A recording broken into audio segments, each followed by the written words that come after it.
Idle Thoughts of an Idle Fellow. By Jerome K. Jerome. Dedication. 2. The very dear and well-beloved friend of my prosperous and evil days. To the friend who, though in the early stages of our acquaintanceship did ofttimes disagree with me, has since become to be my very warmest comrade. To the friend who, however often I may put him out, never, now, upsets me in revenge. To the friend who, treated with marked coolness by all the female members of my household, and regarded with suspicion by my very dog, nevertheless seems day by day to be more drawn by me, and in return to more and more impregnate me with the odor of his friendship. To the friend who never tells me of my faults, never wants to borrow money, and never talks about himself. To the companion of my idle hours, the soother of my sorrows, the confidant of my joys and hopes.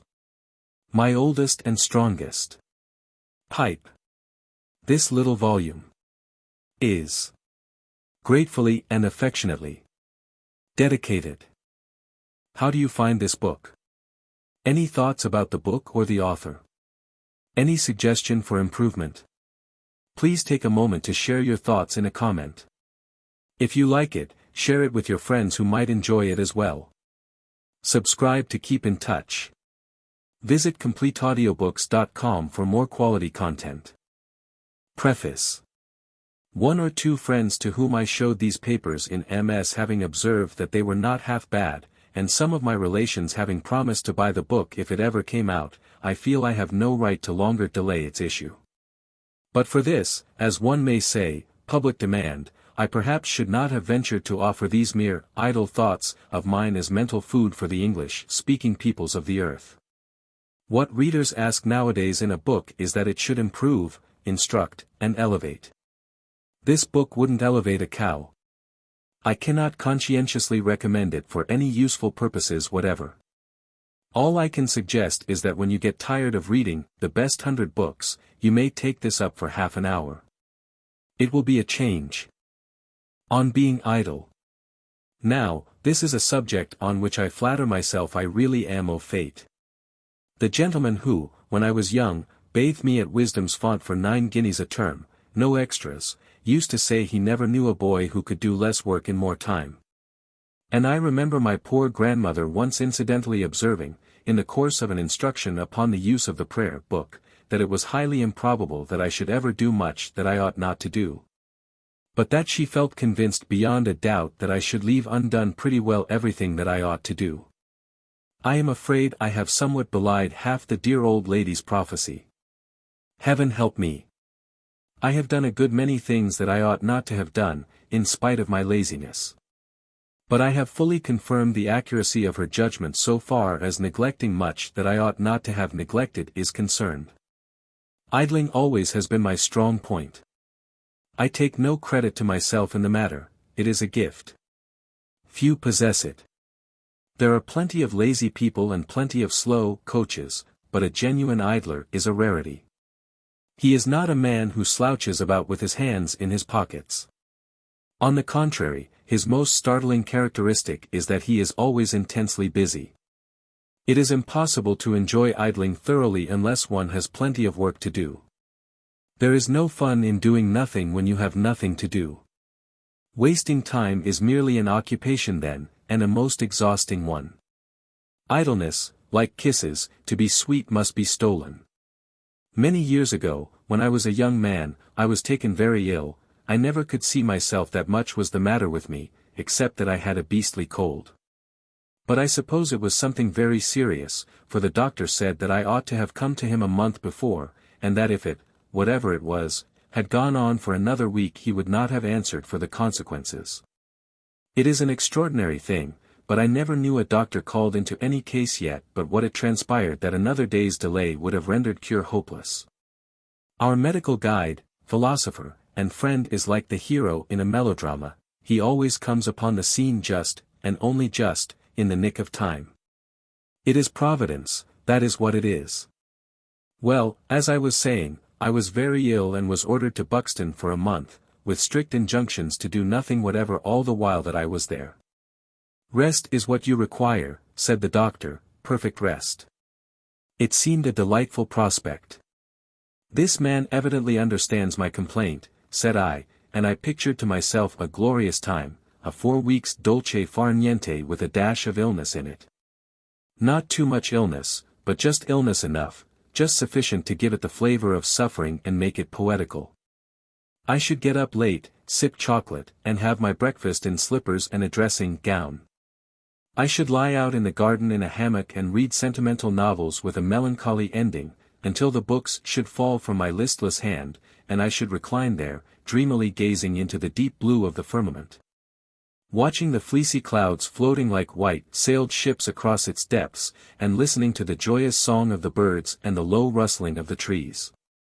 Or, on becoming too weak to go out of doors, I should sit propped up with pillows at the open window of the ground floor front, and look wasted and interesting, so that all the pretty girls would sigh as they passed by. And twice a day I should go down in a bath chair to the colonnade to drink the waters. Oh, those waters! I knew nothing about them then, and was rather taken with the idea. Drinking the waters sounded fashionable and Queen Anne-fied, and I thought I should like them. But, ugh! After the first 3 or 4 mornings. Sam Weller's description of them as having a taste of warm flat irons conveys only a faint idea of their hideous nauseousness. If anything could make a sick man get well quickly, it would be the knowledge that he must drink a glassful of them every day until he was recovered. I drank them neat for 6 consecutive days, and they nearly killed me. But after then I adopted the plan of taking a stiff glass of brandy and water immediately on the top of them, and found much relief thereby. I have been informed since, by various eminent medical gentlemen, that the alcohol must have entirely counteracted the effects of the chalybeate properties contained in the water. I am glad I was lucky enough to hit upon the right thing. But, drinking the waters, was only a small portion of the torture I experienced during that memorable month, a month which was, without exception, the most miserable I have ever spent. During the best part of it I religiously followed the doctor's mandate and did nothing whatever, except moon about the house and garden and go out for 2 hours a day in a bath chair. That did break the monotony to a certain extent. There is more excitement about bath chairing, especially if you are not used to the exhilarating exercise, than might appear to the casual observer. A sense of danger, such as a mere outsider might not understand, is ever present to the mind of the occupant. He feels convinced every minute that the whole concern is going over, a conviction which becomes especially lively whenever a ditch or a stretch of newly macadamized road comes in sight. Every vehicle that passes he expects is going to run into him. And he never finds himself ascending or descending a hill without immediately beginning to speculate upon his chances, supposing, as seems extremely probable, that the weak-kneed controller of his destiny should let go. But even this diversion failed to enliven after a while, and the ennui became perfectly unbearable. I felt my mind giving way under it. It is not a strong mind, and I thought it would be unwise to tax it too far. So somewhere about the 20th morning I got up early, had a good breakfast, and walked straight off to Hayfield, at the foot of the Kinder Scout, a pleasant, busy little town, reached through a lovely valley. And with 2 sweetly pretty women in it. At least they were sweetly pretty then, one passed me on the bridge and, I think, smiled, and the other was standing at an open door, making an unremunerative investment of kisses upon a red-faced baby. But it is years ago, and I dare say they have both grown stout and snappish since that time. Coming back, I saw an old man breaking stones, and it roused such strong longing in me to use my arms that I offered him a drink to let me take his place. He was a kindly old man and he humored me. I went for those stones with the accumulated energy of 3 weeks, and did more work in half an hour than he had done all day. But it did not make him jealous. Having taken the plunge, I went further and further into dissipation, going out for a long walk every morning and listening to the band in the pavilion every evening. But the days still passed slowly notwithstanding, and I was heartily glad when the last one came and I was being whirled away from gouty, consumptive Buxton to London with its stern work and life. I looked out of the carriage as we rushed through Hendon in the evening. The lurid glare overhanging the mighty city seemed to warm my heart, and when, later on, my cab rattled out of St. Pancras station, the old familiar roar that came swelling up around me sounded the sweetest music I had heard for many a long day. I certainly did not enjoy that month's idling.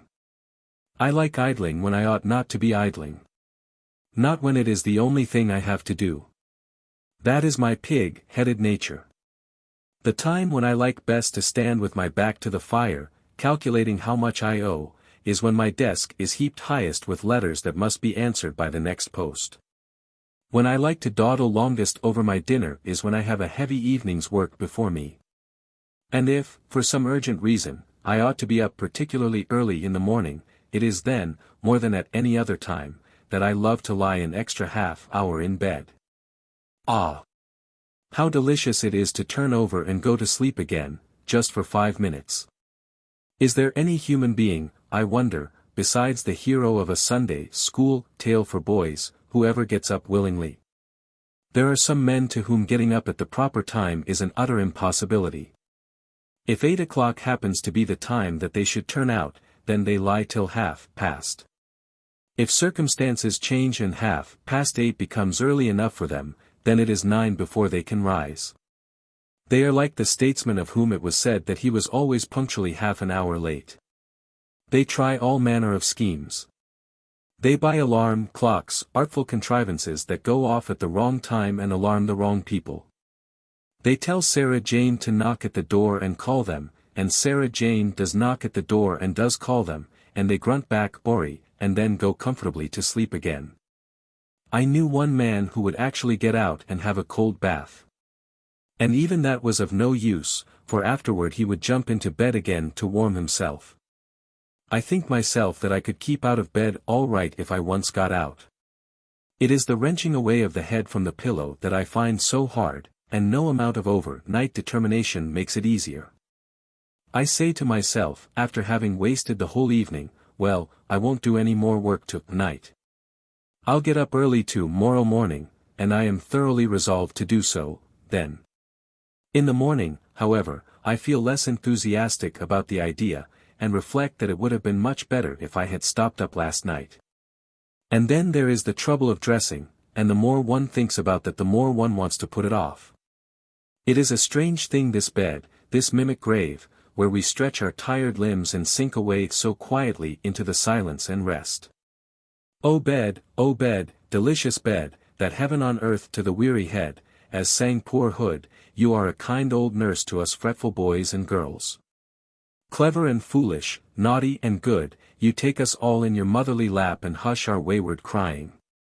The strong man full of care, the sick man full of pain, the little maiden sobbing for her faithless lover, like children we lay our aching heads on your white bosom, and you gently soothe us off to bye. Our trouble is sore indeed when you turn away and will not comfort us. How long the dawn seems coming when we cannot sleep. Oh! Those hideous nights when we toss and turn in fever and pain, when we lie, like living men among the dead, staring out into the dark hours that drift so slowly between us and the light. And oh! Those still more hideous nights when we sit by another in pain, when the low fire startles us every now and then with a falling cinder, and the tick of the clock seems a hammer beating out the life that we are watching. But enough of beds and bedrooms. I have kept to them too long, even for an idle fellow. Let us come out and have a smoke. That wastes time just as well and does not look so bad. Tobacco has been a blessing to us idlers. What the civil service clerk before Sir Walter's time found to occupy their minds with it is hard to imagine. I attribute the quarrelsome nature of the Middle Ages young men entirely to the want of the soothing weed. They had no work to do and could not smoke, and the consequence was they were forever fighting and rowing. If, by any extraordinary chance, there was no war going, then they got up a deadly family feud with the next door neighbor, and if, in spite of this, they still had a few spare moments on their hands, they occupied them with discussions as to whose sweetheart was the best looking, the arguments employed on both sides being battle axes, clubs, etc. Questions of taste were soon decided in those days. When a 12th-century youth fell in love, he did not take 3 paces backward, gaze into her eyes, and tell her she was too beautiful to live. He said he would step outside and see about it. And if, when he got out, he met a man and broke his head, the other man's head, I mean, then that proved that the first fellow's, girl was a pretty girl. But if the other fellow broke his head, not his own, you know, but the other fellow's, the other fellow to the second fellow, that is, because of course the other fellow would only be the other fellow to him, not the first fellow who, well. If he broke his head, then his girl, not the other fellow's, but the fellow who was the, look here, if A broke B's head, then A's girl was a pretty girl. But if B broke A's head, then A's girl wasn't a pretty girl, but B's girl was. That was their method of conducting art criticism. Nowadays we light a pipe and let the girls fight it out among themselves. They do it very well. They are getting to do all our work. They are doctors, and barristers, and artists. They manage theaters, and promote swindles, and edit newspapers. I am looking forward to the time when we men shall have nothing to do but lie in bed till 12, read 2 novels a day, have nice little 5 o'clock teas all to ourselves. And tax our brains with nothing more trying than discussions upon the latest patterns in trousers and arguments as to what Mr. Jones' coat was made of and whether it fitted him. It is a glorious prospect, for idle fellows. On being in love. You've been in love, of course. If not, you've got it to come. Love is like the measles, we all have to go through it. Also like the measles, we take it only once. One never need be afraid of catching it a second time. The man who has had it can go into the most dangerous places and play the most foolhardy tricks with perfect safety. He can picnic in shady woods, ramble through leafy aisles, and linger on mossy seats to watch the sunset. He fears a quiet country house no more than he would his own club. He can join a family party to go down the Rhine. He can, to see the last of a friend, venture into the very jaws of the marriage ceremony itself. He can keep his head through the whirl of a ravishing waltz, and rest afterward in a dark conservatory, catching nothing more lasting than a cold. He can brave a moonlight walk adown sweet, scented lanes or a twilight pull among the somber rushes. He can get over a stile without danger, scramble through a tangled hedge without being caught, come down a slippery path without falling. He can look into sunny eyes and not be dazzled. He listens to the siren voices, yet sails on with unveered helm. He clasps white hands in his, but no electric Lulu-like force holds him bound in their dainty pressure. No, we never sicken with love twice. Cupid spends no second arrow on the same heart. Love's handmaids are our life-long friends. Respect, and admiration, and affection, our doors may always be left open for, but their great celestial master, in his royal progress, pays but one visit and departs. We like, we cherish, we are very, very fond of, but we never love again. A man's heart is a firework that once in its time flashes heavenward. Meteor-like, it blazes for a moment and lights with its glory the whole world beneath. Then the night of our sordid commonplace life closes in around it, and the burned-out case, falling back to earth, lies useless and uncared for, slowly smoldering into ashes. Once, breaking loose from our prison bonds, we dare, as mighty old Prometheus dared, to scale the Olympian mount and snatch from Phoebus' chariot the fire of the gods. Happy those who, hastening down again ere it dies out, can kindle their earthly altars at its flame. Love is too pure a light to burn long among the noisome gases that we breathe, but before it is choked out we may use it as a torch to ignite the cozy fire of affection. And, after all, that warming glow is more suited to our cold little back parlor of a world than is the burning spirit love. Love should be the vestal fire of some mighty temple, some vast dim fane whose organ music is the rolling of the spheres. Affection will burn cheerily when the white flame of love is flickered out. Affection is a fire that can be fed from day to day and be piled up ever higher as the wintry years draw nigh. Old men and women can sit by it with their thin hands clasped, the little children can nestle down in front, the friend and neighbor has his welcome corner by its side, and even shaggy Fido and sleek Titty can toast their noses at the bars. Let us heap the coals of kindness upon that fire. Throw on your pleasant words, your gentle pressures of the hand, your thoughtful and unselfish deeds. Fan it with good humor, patience, and forbearance. You can let the wind blow and the rain fall unheeded then, for your hearth will be warm and bright, and the faces round it will make sunshine in spite of the clouds without. I am afraid, dear Edwin and Angelina, you expect too much from love. You think there is enough of your little hearts to feed this fierce, devouring passion for all your long lives. Ah, young folk! Don't rely too much upon that unsteady flicker. It will dwindle and dwindle as the months roll on, and there is no replenishing the fuel.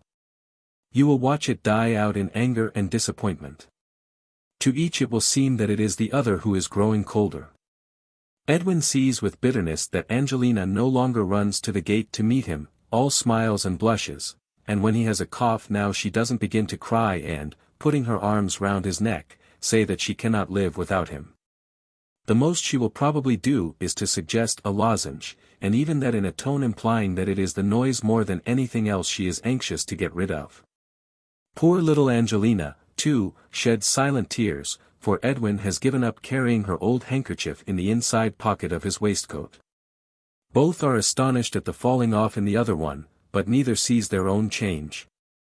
If they did they would not suffer as they do. They would look for the cause in the right quarter, in the littleness of poor human nature, join hands over their common failing, and start building their house anew on a more earthly and enduring foundation. But we are so blind to our own shortcomings, so wide awake to those of others. Everything that happens to us is always the other person's fault. Angelina would have gone on loving Edwin forever and ever if only Edwin had not grown so strange and different. Edwin would have adored Angelina through eternity if Angelina had only remained the same as when he first adored her. It is a cheerless hour for you both when the lamp of love has gone out and the fire of affection is not yet lit, and you have to grope about in the cold, raw dawn of life to kindle it. God grant it catches light before the day is too far spent. Many sit shivering by the dead coals till night come. But, there, of what use is it to preach? Who that feels the rush of young love through his veins can think it will ever flow feeble and slow? To the boy of 20 it seems impossible that he will not love as wildly at 60 as he does then.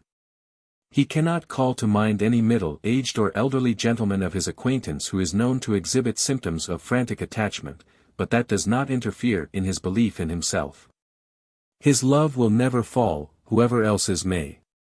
Nobody ever loved as he loves, and so, of course, the rest of the world's experience can be no guide in his case.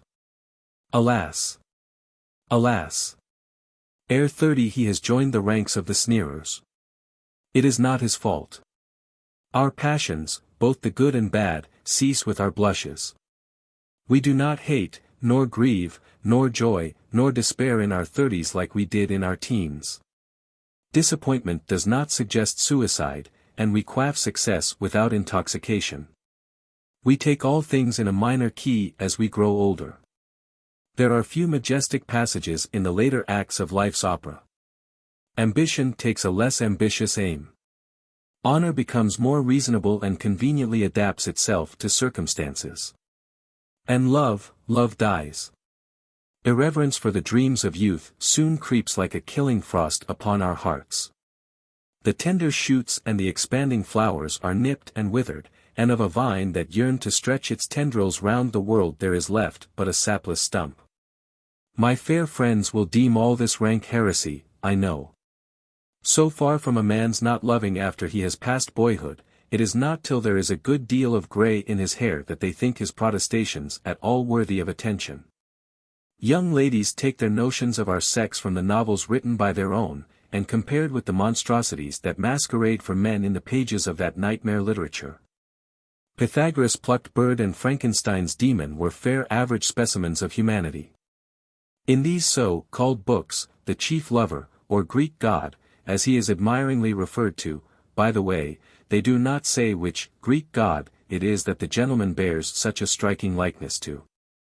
It might be hump-backed Vulcan, or double-faced Janus, or even driveling Silenus, the god of abstruse mysteries.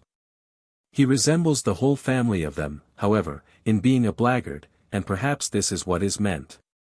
To even the little manliness his classical prototypes possessed, though, he can lay no claim whatever, being a listless effeminate noodle, on the shady side of 40. But oh!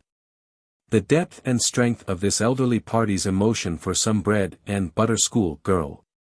Hide your heads, ye young Romeos and Leanders. This blasé old beau loves with an hysterical fervor that requires 4 adjectives to every noun to properly describe. It is well, dear ladies, for us old sinners that you study only books. Did you read Mankind, you would know that the lad's shy stammering tells a truer tale than our bold eloquence. A boy's love comes from a full heart, a man's is more often the result of a full stomach. Indeed, a man's sluggish current may not be called love, compared with the rushing fountain that wells up when a boy's heart is struck with the heavenly rod. If you would taste love, drink of the pure stream that youth pours out at your feet. Do not wait till it has become a muddy river before you stoop to catch its waves. Or is it that you like its bitter flavor, that the clear, limpid water is insipid to your palate and that the pollution of its after course gives it a relish to your lips? Must we believe those who tell us that a hand foul with the filth of a shameful life is the only one a young girl cares to be caressed by? That is the teaching that is bawled out day by day from between those yellow covers. Do they ever pause to think, I wonder, those devils lady helps, what mischief they are doing crawling about God's garden, and telling childish Eves and silly Adams that sin is sweet and that decency is ridiculous and vulgar? How many an innocent girl do they not degrade into an evil-minded woman? To how many a weak lad do they not point out the dirty by-path as the shortest cut to a maiden's heart? It is not as if they wrote of life as it really is. Speak truth, and right will take care of itself. But their pictures are coarse daubs painted from the sickly fancies of their own diseased imagination. We want to think of women not, as their own sex would show them, as Lorelais luring us to destruction, but as good angels beckoning us upward. They have more power for good or evil than they dream of. It is just at the very age when a man's character is forming that he tumbles into love, and then the lass he loves has the making or marring of him. Unconsciously he molds himself to what she would have him, good or bad. I am sorry to have to be ungallant enough to say that I do not think they always use their influence for the best. Too often the female world is bounded hard and fast within the limits of the commonplace. Their ideal hero is a prince of littleness, and to become that many a powerful mind, enchanted by love, is lost to life and use and name and fame. And yet, women, you could make us so much better if you only would. It rests with you, more than with all the preachers, to roll this world a little nearer heaven. Chivalry is not dead, it only sleeps for want of work to do. It is you who must wake it to noble deeds. You must be worthy of knightly worship. You must be higher than ourselves. It was for Una that the Red Cross knight did war. For no painted, mincing court dame could the dragon have been slain. Oh, ladies fair, be fair in mind and soul as well as face, so that brave knights may win glory in your service. Oh, woman, throw off your disguising cloaks of selfishness, effrontery, and affectation. Stand forth once more a queen in your royal robe of simple purity. 1,000 swords, now rusting in ignoble sloth, shall leap from their scabbards to do battle for your honor against wrong. 1,000 Sir Rolands shall lay lance in rest, and fear, avarice, pleasure, and ambition shall go down in the dust before your colors. What noble deeds were we not ripe for in the days when we loved? What noble lives could we not have lived for her sake? Our love was a religion we could have died for. It was no mere human creature like ourselves that we adored. It was a queen that we paid homage to, a goddess that we worshipped. And how madly we did worship! And how sweet it was to worship! Ah, lad, cherish love's young dream while it lasts. You will know too soon how truly little Tom Moore sang when he said that there was nothing half so sweet in life. Even when it brings misery it is a wild, romantic misery, all unlike the dull, worldly pain of after sorrows. When you have lost her, when the light is gone out from your life and the world stretches before you a long, dark horror, even then a half-enchantment mingles with your despair. And who would not risk its terrors to gain its raptures? Ah, what raptures they were! The mere recollection thrills you. How delicious it was to tell her that you loved her, that you lived for her, that you would die for her.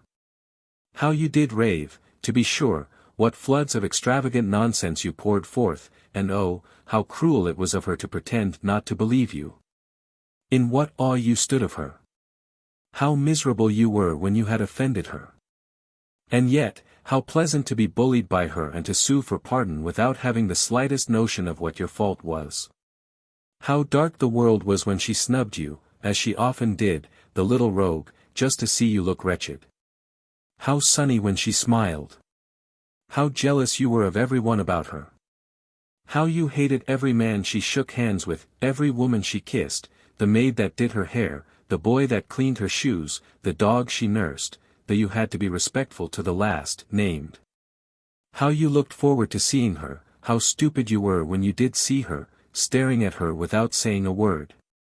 How impossible it was for you to go out at any time of the day or night without finding yourself eventually opposite her windows. You hadn't pluck enough to go in, but you hung about the corner and gazed at the outside. Oh, if the house had only caught fire, it was insured, so it wouldn't have mattered, and you could have rushed in and saved her at the risk of your life, and have been terribly burned and injured. Anything to serve her. Even in little things that was so sweet. How you would watch her, spaniel-like, to anticipate her slightest wish. How proud you were to do her bidding. How delightful it was to be ordered about by her. To devote your whole life to her and to never think of yourself seemed such a simple thing. You would go without a holiday to lay a humble offering at her shrine, and felt more than repaid if she only deigned to accept it.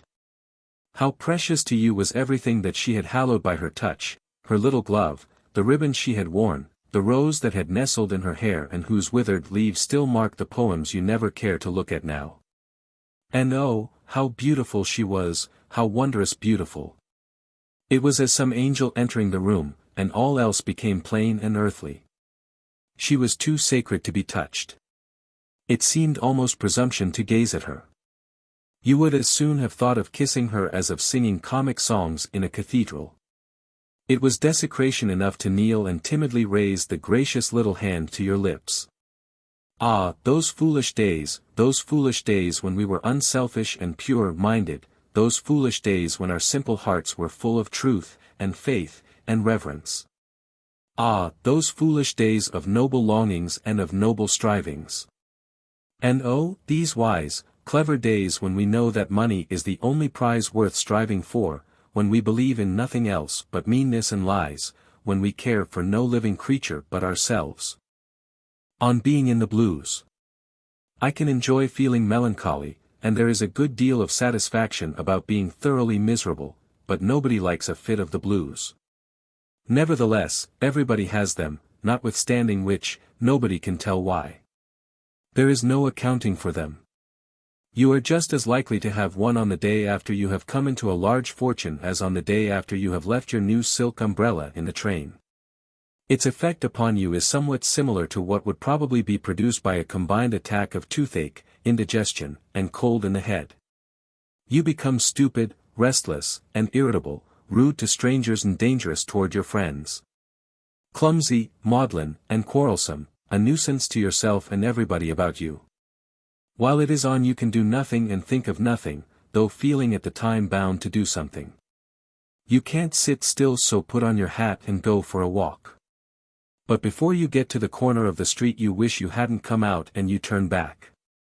You open a book and try to read, but you find Shakespeare trite and commonplace, Dickens is dull and prosy, Thackeray a bore, and Carlyle too sentimental. You throw the book aside and call the author names. Then you shoo the cat out of the room and kick the door to after her. You think you will write your letters, but after sticking at "Dearest Auntie, I find I have 5 minutes to spare," and so hasten to write to you, for a quarter of an hour, without being able to think of another sentence. You tumble the paper into the desk, fling the wet pen down upon the table cloth, and start up with the resolution of going to see the Thompsons.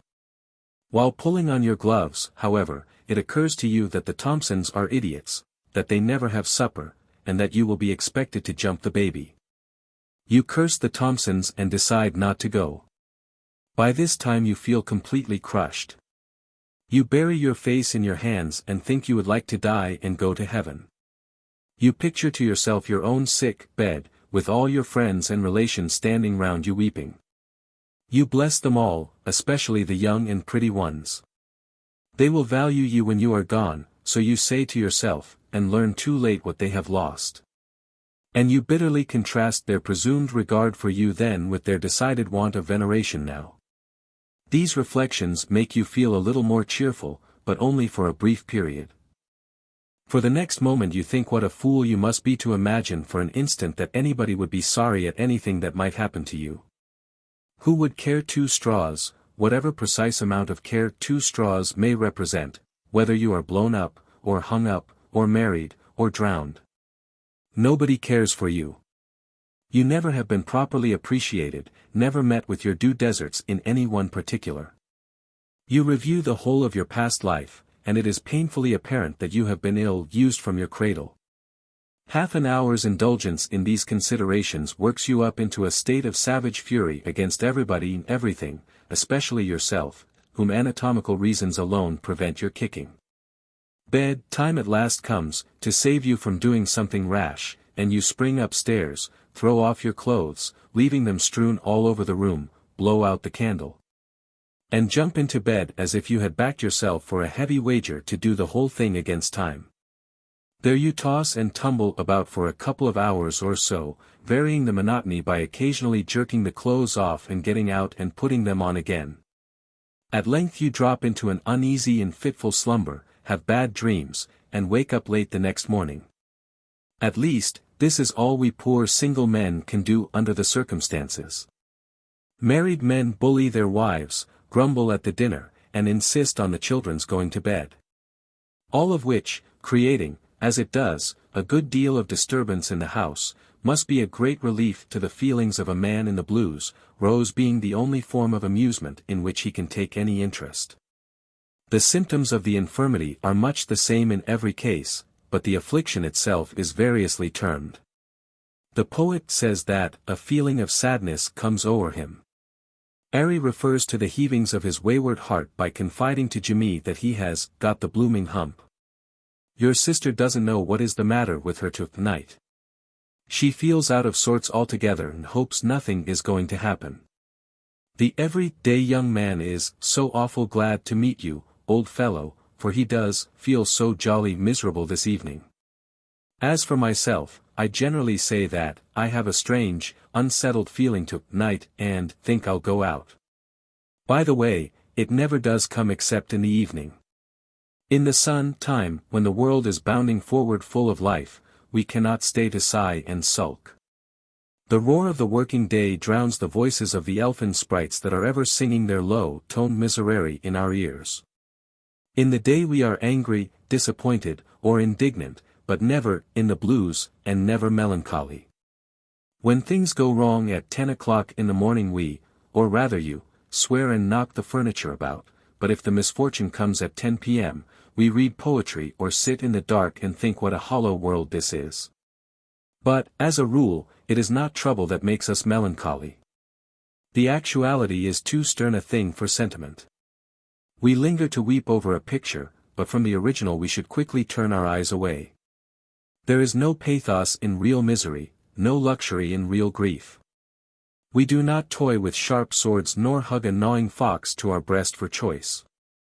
When a man or woman loves to brood over a sorrow and takes care to keep it green in their memory, you may be sure it is no longer a pain to them. However they may have suffered from it at first, the recollection has become by then a pleasure. Many dear old ladies who daily look at tiny shoes lying in lavender-scented drawers, and weep as they think of the tiny feet whose toddling march is done. And sweet-faced young ones who place each night beneath their pillow some lock that once curled on a boyish head that the salt waves have kissed to death, will call me a nasty cynical brute and say I'm talking nonsense. But I believe, nevertheless, that if they will ask themselves truthfully whether they find it unpleasant to dwell thus on their sorrow, they will be compelled to answer, no. Tears are as sweet as laughter to some natures. The proverbial Englishman, we know from old chronicler Froissart, takes his pleasures sadly, and the Englishwoman goes a step further and takes her pleasures in sadness itself. I am not sneering. I would not for a moment sneer at anything that helps to keep hearts tender in this hard old world. We men are cold and common, sensed enough for all, we would not have women the same. No, no, ladies dear, be always sentimental and soft-hearted, as you are, be the soothing butter to our coarse dry bread. Besides, sentiment is to women what fun is to us. They do not care for our humor, surely it would be unfair to deny them their grief. And who shall say that their mode of enjoyment is not as sensible as ours? Why assume that a doubled-up body, a contorted, purple face, and a gaping mouth emitting a series of ear-splitting shrieks point to a state of more intelligent happiness than a pensive face reposing upon a little white hand? And a pair of gentle tear-dimmed eyes looking back through time's dark avenue upon a fading past? I am glad when I see regret walked with as a friend, glad because I know the saltness has been washed from out the tears, and that the sting must have been plucked from the beautiful face of sorrow ere we dare press her pale lips to ours. Time has laid his healing hand upon the wound when we can look back upon the pain we once fainted under and no bitterness or despair rises in our hearts. The burden is no longer heavy when we have for our past troubles only the same sweet mingling of pleasure and pity that we feel when old knight-hearted Colonel Newcome answers "Adsum" to the great roll call, or when Tom and Maggie Tulliver, clasping hands through the mists that have divided them, go down, locked in each other's arms, beneath the swollen waters of the Floss. Talking of poor Tom and Maggie Tulliver brings to my mind a saying of George Eliot's in connection with this subject of melancholy. She speaks somewhere of the sadness of a summer's evening. How wonderfully true, like everything that came from that wonderful pen, the observation is. Who has not felt the sorrowful enchantment of those lingering sunsets? The world belongs to melancholy then, a thoughtful deep-eyed maiden who loves not the glare of day. It is not till light thickens and the crow wings to the rocky wood that she steals forth from her groves. Her palace is in twilight land. It is there she meets us. At her shadowy gate she takes our hand in hers and walks beside us through her mystic realm. We see no form, but seem to hear the rustling of her wings. Even in the toiling hum-drum city her spirit comes to us. There is a somber presence in each long, dull street, and the dark river creeps ghost-like under the black arches, as if bearing some hidden secret beneath its muddy waves. In the silent country, when the trees and hedges loom dim and blurred against the rising night, and the bat's wing flutters in our face, and the land rail's cry sounds drearily across the fields, the spell sinks deeper still into our hearts. We seem in that hour to be standing by some unseen death bed, and in the swaying of the elms we hear the sigh of the dying day. A solemn sadness reigns. A great peace is around us. In its light our cares of the working day grow small and trivial, and bread and cheese, and even kisses, do not seem the only things worth striving for. Thoughts we cannot speak but only listen to flood in upon us, and standing in the stillness under earth's darkening dome, we feel that we are greater than our petty lives. Hung round with those dusky curtains, the world is no longer a mere dingy workshop, but a stately temple wherein man may worship, and where at times in the dimness his groping hands touch God's. On being hard up. It is a most remarkable thing. I sat down with the full intention of writing something clever and original, but for the life of me I can't think of anything clever and original, at least, not at this moment. The only thing I can think about now is being hard up. I suppose having my hands in my pockets has made me think about this. I always do sit with my hands in my pockets except when I am in the company of my sisters, my cousins, or my aunts. And they kick up such a shindy, I should say expostulate so eloquently upon the subject, that I have to give in and take them out, my hands I mean. The chorus to their objections is that it is not gentlemanly. I am hanged if I can see why. I could understand it's not being considered gentlemanly to put your hands in other people's pockets, especially by the other people, but how, oh ye sticklers for what looks this and what looks that? Can putting his hands in his own pockets make a man less gentle? Perhaps you are right, though. Now I come to think of it, I have heard some people grumble most savagely when doing it. But they were mostly old gentlemen. We young fellows, as a rule, are never quite at ease unless we have our hands in our pockets. We are awkward and shifty. We are like what a music hall lion comique would be without his opera hat, if such a thing can be imagined. But let us put our hands in our trousers pockets, and let there be some small change in the right hand one and a bunch of keys in the left, and we will face a female post office clerk. It is a little difficult to know what to do with your hands, even in your pockets, when there is nothing else there. Years ago, when my whole capital would occasionally come down to what in town the people call a bob, I would recklessly spend a penny of it, merely for the sake of having the change, all in coppers, to jingle. You don't feel nearly so hard up with 11 pence in your pocket as you do with a shilling. Had I been, la-dee-da, that impecunious youth about whom we superior folk are so sarcastic, I would have changed my penny for 2 halfpennies. I can speak with authority on the subject of being hard up. I have been a provincial actor. If further evidence be required, which I do not think likely, I can add that I have been a gentleman connected with the press. I have lived on 15 shilling a week. I have lived a week on 10, owing the other 5, and I have lived for a fortnight on a great coat. It is wonderful what an insight into domestic economy being really hard up gives one. If you want to find out the value of money, live on 15 shillings a week and see how much you can put by for clothes and recreation.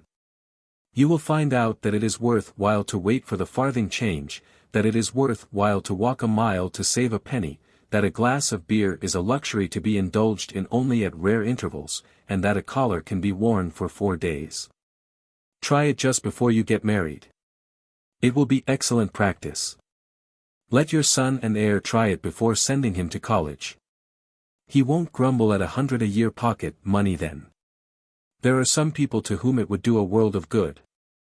There is that delicate blossom who can't drink any claret under 94, and who would as soon think of dining off cat's meat as off plain roast mutton. You do come across these poor wretches now and then, though, to the credit of humanity, they are principally confined to that fearful and wonderful society known only to lady novelists. I never hear of one of these creatures discussing a menu card, but I feel a mad desire to drag him off to the bar of some common East End public house and cram a 6-penny dinner down his throat, beefsteak pudding, 4 pence, potatoes, a penny. Half a pint of porter, a penny. The recollection of it, and the mingled fragrance of beer, tobacco, and roast pork generally leaves a vivid impression, might induce him to turn up his nose a little less frequently in the future at everything that is put before him. Then there is that generous party, the cadger's delight, who is so free with his small change, but who never thinks of paying his debts. It might teach even him a little common sense. I always give the waiter a shilling. One can't give the fellow less, you know, explained a young government clerk with whom I was lunching the other day in Regent Street. I agreed with him as to the utter impossibility of making it 11 pence halfpenny. But at the same time I resolved to one day decoy him to an eating house I remembered near Covent Garden, where the waiter, for the better discharge of his duties, goes about in his shirt sleeves, and very dirty sleeves they are, too, when it gets near the end of the month. I know that waiter. If my friend gives him anything beyond a penny, the man will insist on shaking hands with him then and there as a mark of his esteem, of that I feel sure. There have been a good many funny things said and written about hard-upishness, but the reality is not funny, for all that. It is not funny to have to haggle over pennies. It isn't funny to be thought mean and stingy. It isn't funny to be shabby and to be ashamed of your address. No, there is nothing at all funny in poverty, to the poor. It is hell upon earth to a sensitive man. And many a brave gentleman who would have faced the labors of Hercules has had his heart broken by its petty miseries. It is not the actual discomforts themselves that are hard to bear. Who would mind roughing it a bit if that were all it meant? What cared Robinson Crusoe for a patch on his trousers? Did he wear trousers? I forget, or did he go about as he does in the pantomimes? What did it matter to him if his toes did stick out of his boots? And what if his umbrella was a cotton one, so long as it kept the rain off?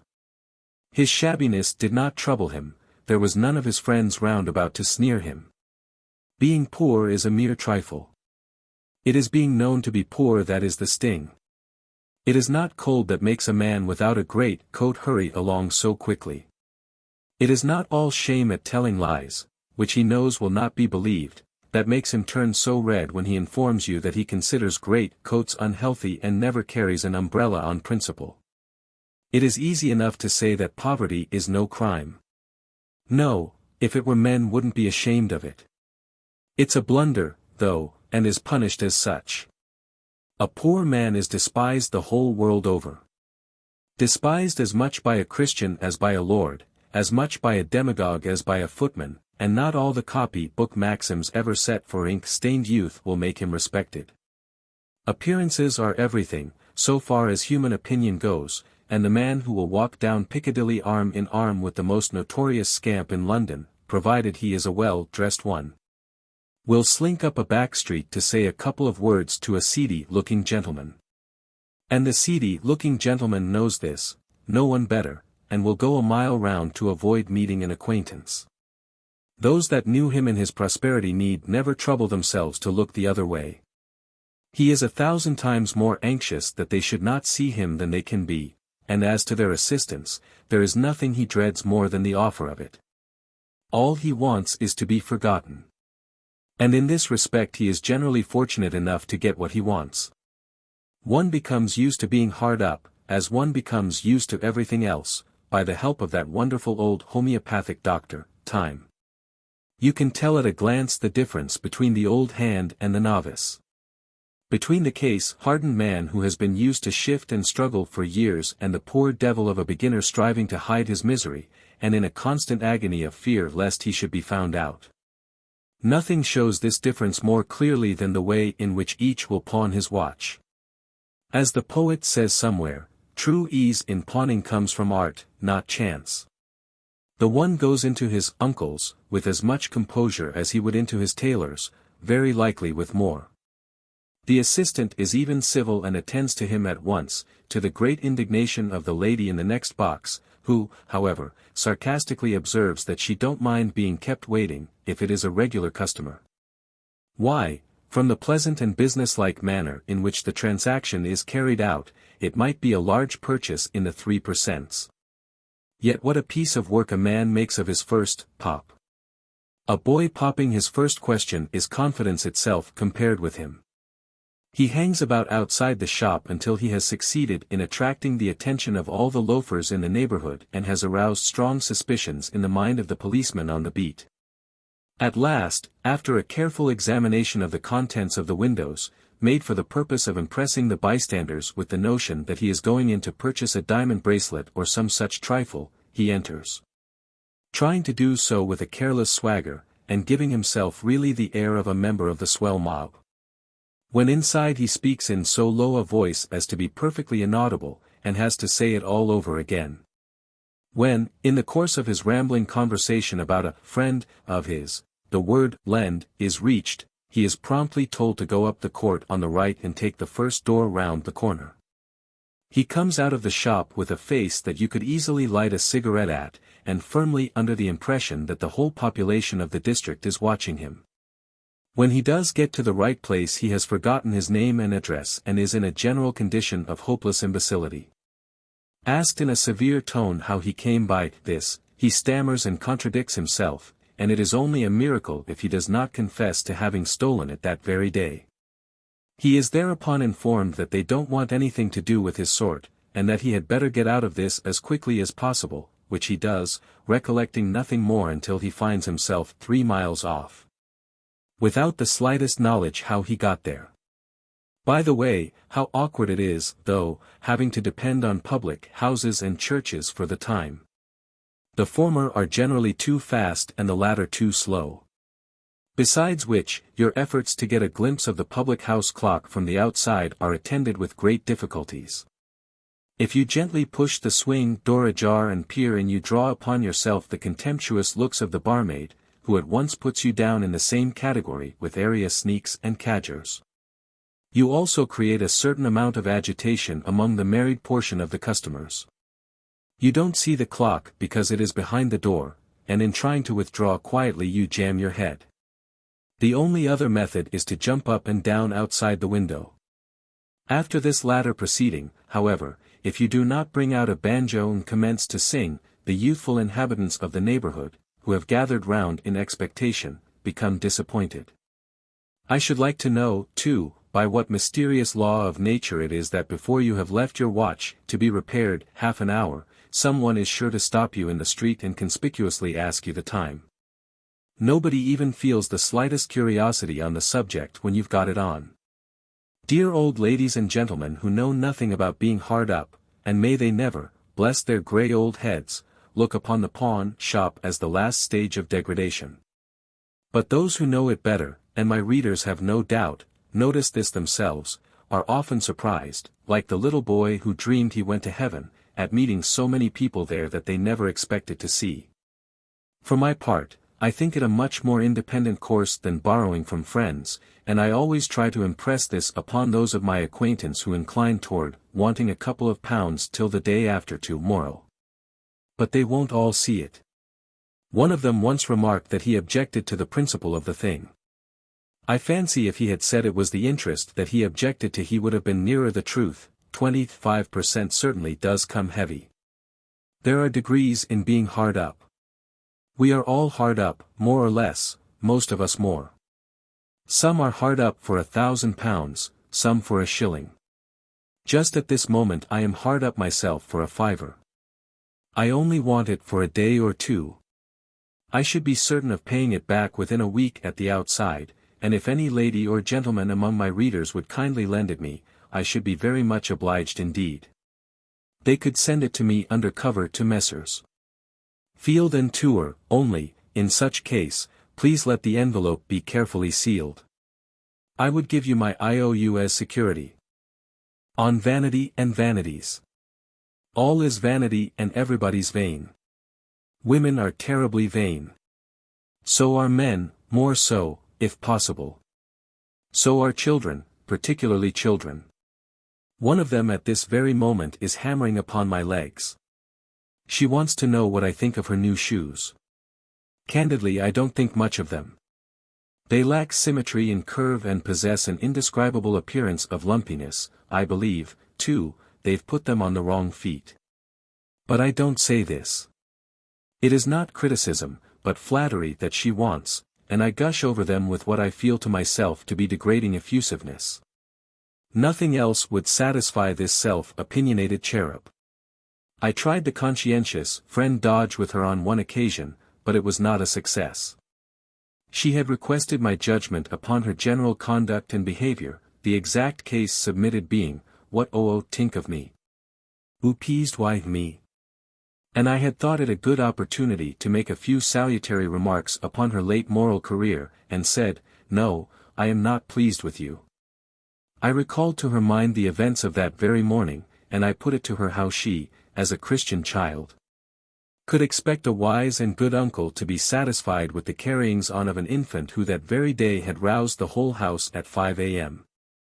Had upset a water jug and tumbled downstairs after it at 7, had endeavored to put the cat in the bath at 8, and sat on her own father's hat at 9:35. What did she do? Was she grateful to me for my plain speaking? Did she ponder upon my words and determine to profit by them and to lead from that hour a better and nobler life? No. She howled. That done, she became abusive. She said, "Oh naughty, bad unkai, oh bad man, me tell march." And she did, too. Since then, when my views have been called for, I have kept my real sentiments more to myself, like, preferring to express unbounded admiration of this young person's actions, irrespective of their actual merits.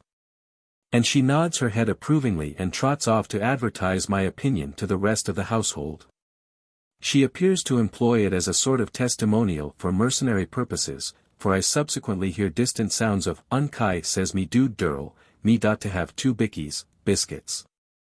There she goes, now, gazing rapturously at her own toes and murmuring, "Pit tai, 2 foot 10 of conceit and vanity, to say nothing of other wickednesses." They are all alike. I remember sitting in a garden one sunny afternoon in the suburbs of London. Suddenly I heard a shrill treble voice calling from a top-story window to some unseen being, presumably in one of the other gardens, "Gamma, me dude boy, me very good boy, gamma, me dot on Bob's knickerbockers." Why, even animals are vain. I saw a great Newfoundland dog the other day sitting in front of a mirror at the entrance to a shop in Regent Circus, and examining himself with an amount of smug satisfaction that I have never seen equaled elsewhere outside a vestry meeting. I was at a farm house once when some high holiday was being celebrated. I don't remember what the occasion was, but it was something festive, a May Day or Quarter Day, or something of that sort, and they put a garland of flowers round the head of one of the cows. Well, that absurd quadruped went about all day as perky as a schoolgirl in a new frock, and when they took the wreath off she became quite sulky, and they had to put it on again before she would stand still to be milked. This is not a Percy anecdote. It is plain, sober truth. As for cats, they nearly equal human beings for vanity. I have known a cat get up and walk out of the room on a remark derogatory to her species being made by a visitor, while a neatly turned compliment will set them purring for an hour. I do like cats. They are so unconsciously amusing. There is such a comic dignity about them, such a, "How dare you? Go away, don't touch me," sort of air. Now, there is nothing haughty about a dog. They are, "Hail, fellow, well met," with every Tom, Dick, or Harry that they come across. When I meet a dog of my acquaintance I slap his head, call him opprobrious epithets, and roll him over on his back, and there he lies, gaping at me, and doesn't mind it a bit. Fancy carrying on like that with a cat. Why, she would never speak to you again as long as you lived. No, when you want to win the approbation of a cat you must mind what you are about and work your way carefully. If you don't know the cat, you had best begin by saying, "Poor pussy." After which add, "did, in a tone of soothing sympathy." You don't know what you mean any more than the cat does, but the sentiment seems to imply a proper spirit on your part. And generally touches her feelings to such an extent that if you are of good manners and passable appearance she will stick her back up and rub her nose against you. Matters having reached this stage, you may venture to chuck her under the chin and tickle the side of her head, and the intelligent creature will then stick her claws into your legs. And all is friendship and affection, as so sweetly expressed in the beautiful lines. "I love little pussy, her coat is so warm. And if I don't tease her she'll do me no harm. So I'll stroke her, and pat her, and feed her with food. And pussy will love me because I am good." The last 2 lines of the stanza give us a pretty true insight into pussy's notions of human goodness. It is evident that in her opinion goodness consists of stroking her, and patting her, and feeding her with food. I fear this narrow-minded view of virtue, though, is not confined to pussies. We are all inclined to adopt a similar standard of merit in our estimate of other people. A good man is a man who is good to us, and a bad man is a man who doesn't do what we want him to. The truth is, we each of us have an inborn conviction that the whole world, with everybody and everything in it, was created as a sort of necessary appendage to ourselves. Our fellow men and women were made to admire us and to minister to our various requirements. You and I, dear reader, are each the center of the universe in our respective opinions. You, as I understand it, were brought into being by a considerate providence in order that you might read and pay me for what I write, while I, in your opinion, am an article sent into the world to write something for you to read. The stars, as we term the myriad other worlds that are rushing down beside us through the eternal silence, were put into the heavens to make the sky look interesting for us at night. And the moon with its dark mysteries and ever-hidden face is an arrangement for us to flirt under. I fear we are most of us like Mrs. Poyser's bantam cock, who fancied the sun got up every morning to hear him crow. 'Tis vanity that makes the world go round. I don't believe any man ever existed without vanity, and if he did he would be an extremely uncomfortable person to have anything to do with. He would, of course, be a very good man, and we should respect him very much. He would be a very admirable man, a man to be put under a glass case and shown round as a specimen, a man to be stuck upon a pedestal and copied, like a school exercise, a man to be reverenced, but not a man to be loved. Not a human brother whose hand we should care to grip. Angels may be very excellent sort of folk in their way, but we, poor mortals, in our present state, would probably find them precious slow company. Even mere good people are rather depressing. It is in our faults and failings, not in our virtues, that we touch one another and find sympathy. We differ widely enough in our nobler qualities. It is in our follies that we are at one. Some of us are pious, some of us are generous. Some few of us are honest, comparatively speaking, and some, fewer still, may possibly be truthful. But in vanity and kindred weaknesses we can all join hands. Vanity is one of those touches of nature that make the whole world kin. From the Indian hunter, proud of his belt of scalps, to the European general, swelling beneath his row of stars and medals. From the Chinese, gleeful at the length of his pigtail, to the professional beauty, suffering tortures in order that her waist may resemble a peg top. From draggle-tailed little Polly Stiggins, strutting through 7 dials with a tattered parasol over her head, to the princess sweeping through a drawing-room with a train of 4 yards long. From Perry, winning by vulgar chaff the loud laughter of his pals, to the statesman whose ears are tickled by the cheers that greet his high-sounding periods. From the dark-skinned African, bartering his rare oils and ivory for a few glass beads to hang about his neck, to the Christian maiden selling her white body for a score of tiny stones and an empty title to tack before her name, all march and fight. And bleed, and die beneath its tawdry flag. Vanity is truly the motive power that moves humanity, and it is flattery that greases the wheels. If you want to win affection and respect in this world, you must flatter people. Flatter high and low, and rich and poor, and silly and wise. You will get on famously. Praise this man's virtues and that man's vices. Compliment everybody upon everything, and especially upon what they haven't got. Admire guys for their beauty, fools for their wit, and boors for their breeding. Your discernment and intelligence will be extolled to the skies. Everyone can be got over by flattery. The belted earl, is the correct phrase, I believe. I don't know what it means, unless it be an earl that wears a belt instead of braces. Some men do. I don't like it myself. You have to keep the thing so tight for it to be of any use, and that is uncomfortable.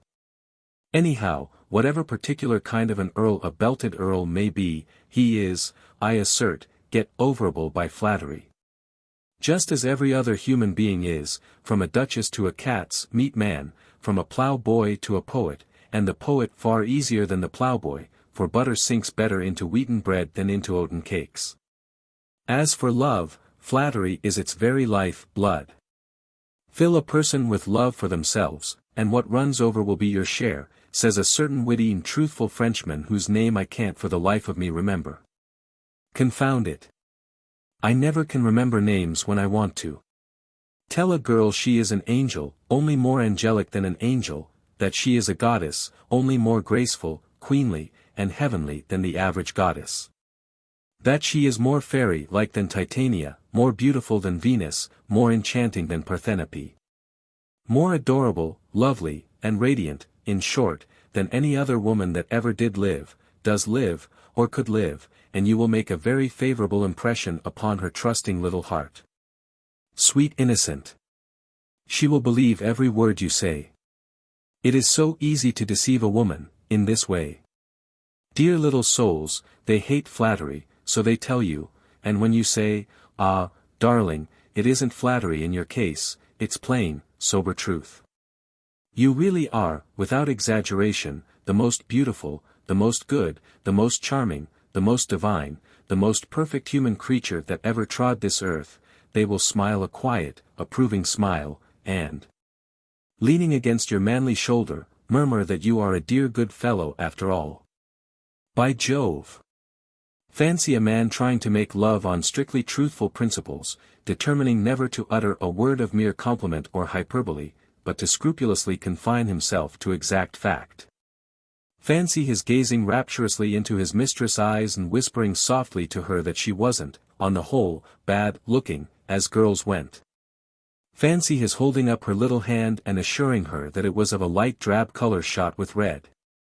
And telling her as he pressed her to his heart that her nose, for a turned-up one, seemed rather pretty, and that her eyes appeared to him, as far as he could judge, to be quite up to the average standard of such things. A nice chance he would stand against the man who would tell her that her face was like a fresh blush rose, that her hair was a wandering sunbeam imprisoned by her smiles, and her eyes like 2 evening stars. There are various ways of flattering, and, of course, you must adapt your style to your subject. Some people like it laid on with a trowel, and this requires very little art. With sensible persons, however, it needs to be done very delicately, and more by suggestion than actual words. A good many like it wrapped up in the form of an insult, as, "Oh, you are a perfect fool, you are. You would give your last sixpence to the first hungry-looking beggar you met." While others will swallow it only when administered through the medium of a third person, so that if C wishes to get at an A of this sort, he must confide to A's particular friend B that he thinks A splendid fellow, and beg him, B, not to mention it, especially to A.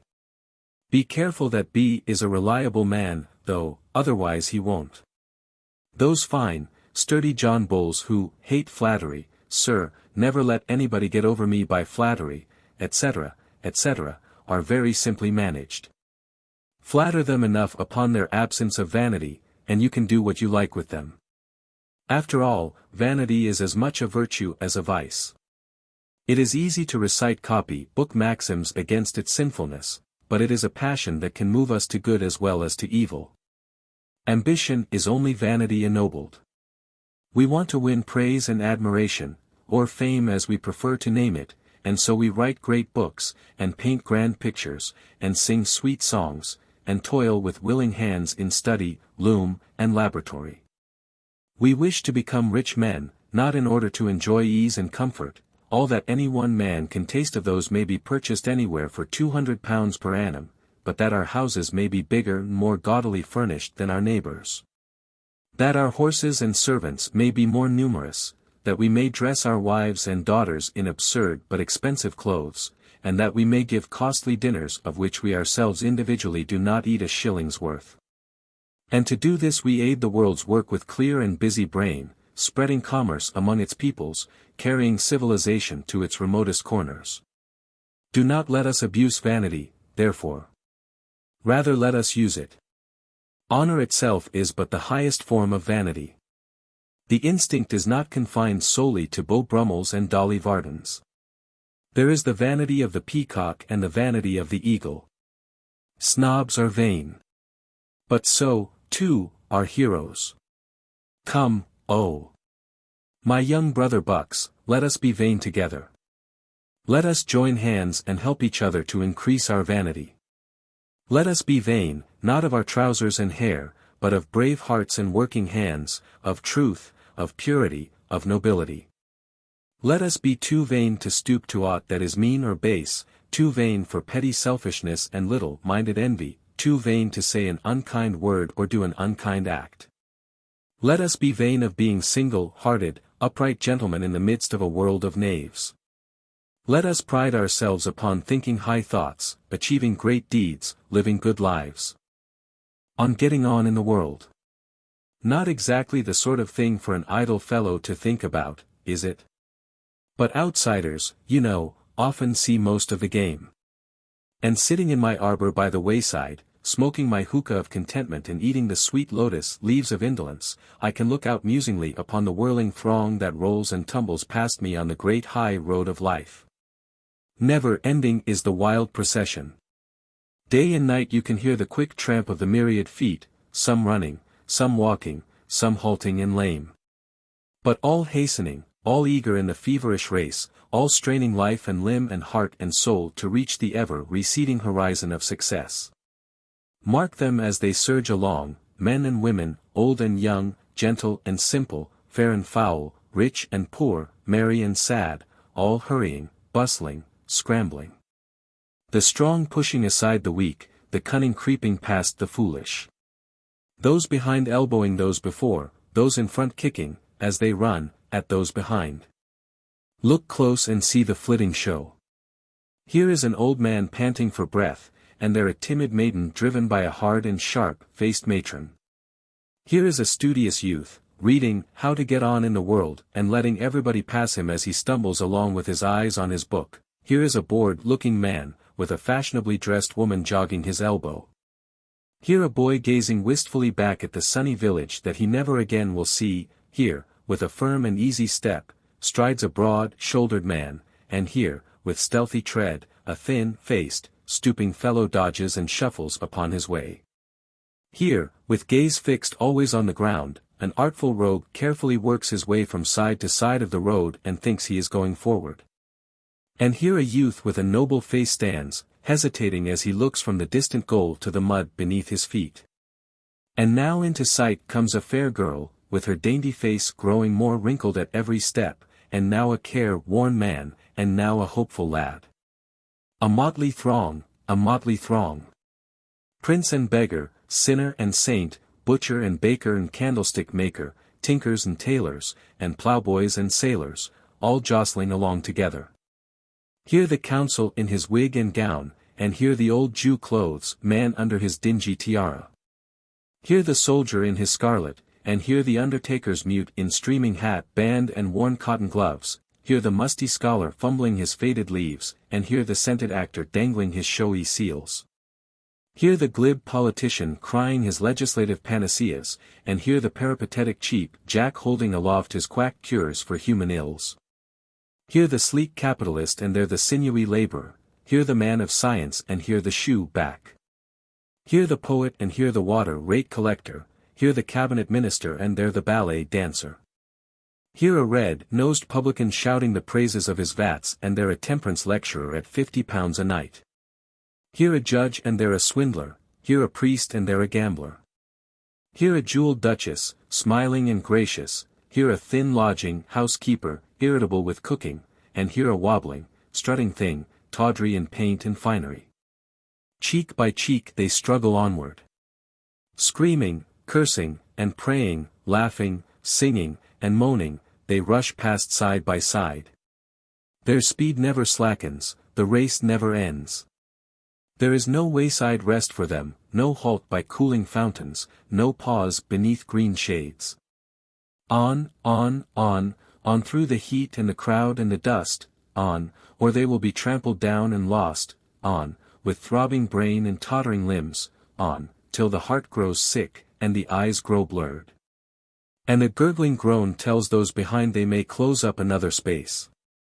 And yet, in spite of the killing pace and the stony track, who but the sluggard or the dolt can hold aloof from the course? Who, like the belated traveler that stands watching fairy revels till he snatches and drains the goblin cup and springs into the whirling circle, can view the mad tumult and not be drawn into its midst? Not I, for one. I confess to the wayside arbor, the pipe of contentment, and the lotus leaves being altogether unsuitable metaphors. They sounded very nice and philosophical, but I'm afraid I am not the sort of person to sit in arbors smoking pipes when there is any fun going on outside. I think I more resemble the Irishman who, seeing a crowd collecting, sent his little girl out to ask if there was going to be a row, 'cause, if so, father would like to be in it. I love the fierce strife. I like to watch it. I like to hear of people getting on in it, battling their way bravely and fairly, that is, not slipping through by luck or trickery. It stirs one's old Saxon fighting blood like the tales of knights who fought gainst fearful odds that thrilled us in our school boy days. And fighting the battle of life is fighting against fearful odds, too. There are giants and dragons in this 19th century, and the golden casket that they guard is not so easy to win as it appears in the story books. There, Algernon takes one long, last look at the ancestral hall, dashes the tear drop from his eye, and goes off, to return in 3 years' time, rolling in riches. The authors do not tell us how it's done, which is a pity, for it would surely prove exciting. But then not one novelist in 1,000 ever does tell us the real story of their hero. They linger for a dozen pages over a tea party, but sum up a life's history with, he had become one of our merchant princes, or, he was now a great artist, with the world at his feet. Why, there is more real life in one of Gilbert's patter songs than in half the biographical novels ever written.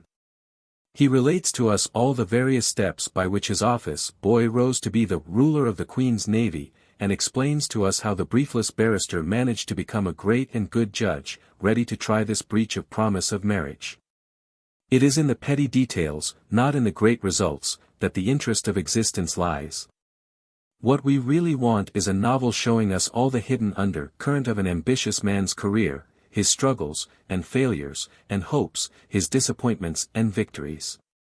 It would be an immense success.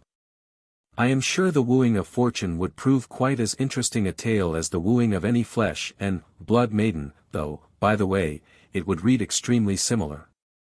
For fortune is, indeed, as the ancients painted her, very like a woman, not quite so unreasonable and inconsistent, but nearly so, and the pursuit is much the same in one case as in the other.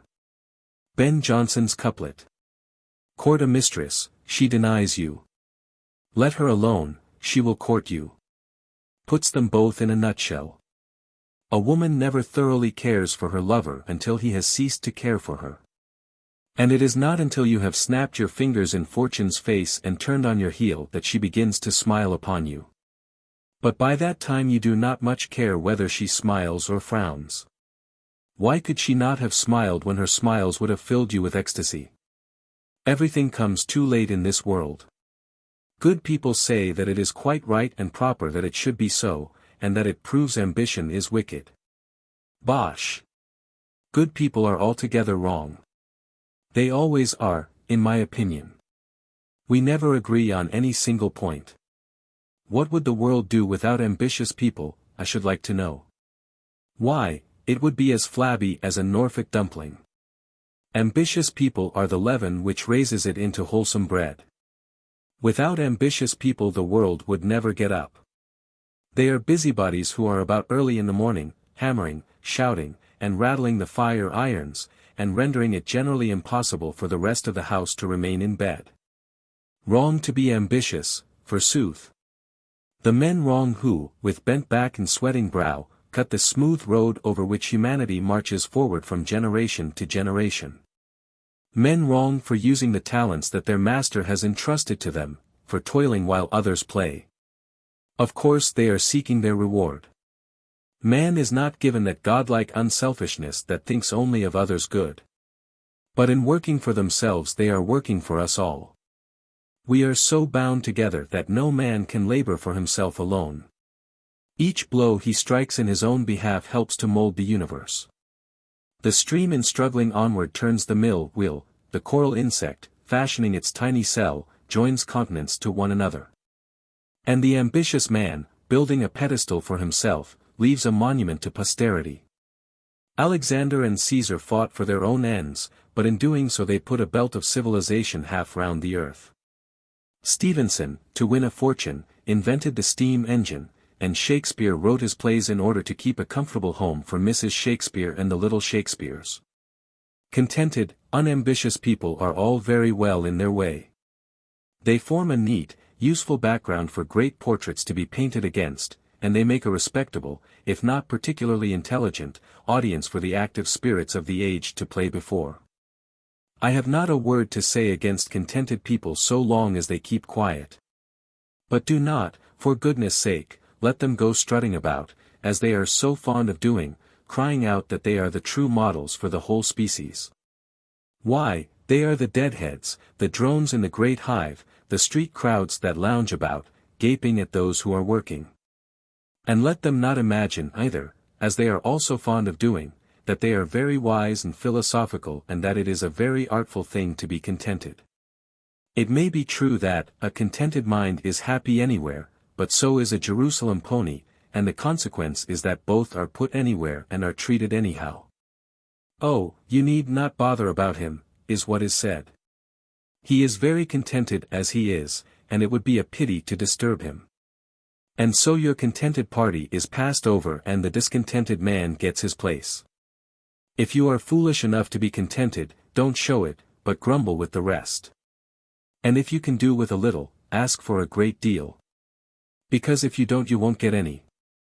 In this world it is necessary to adopt the principle pursued by the plaintiff in an action for damages, and to demand 10 times more than you are ready to accept. If you can feel satisfied with 100, begin by insisting on 1,000. If you start by suggesting 100, you will only get 10. It was by not following this simple plan that poor Jean-Jacques Rousseau came to such grief. He fixed the summit of his earthly bliss at living in an orchard with an amiable woman and a cow, and he never attained even that. He did get as far as the orchard, but the woman was not amiable, and she brought her mother with her, and there was no cow.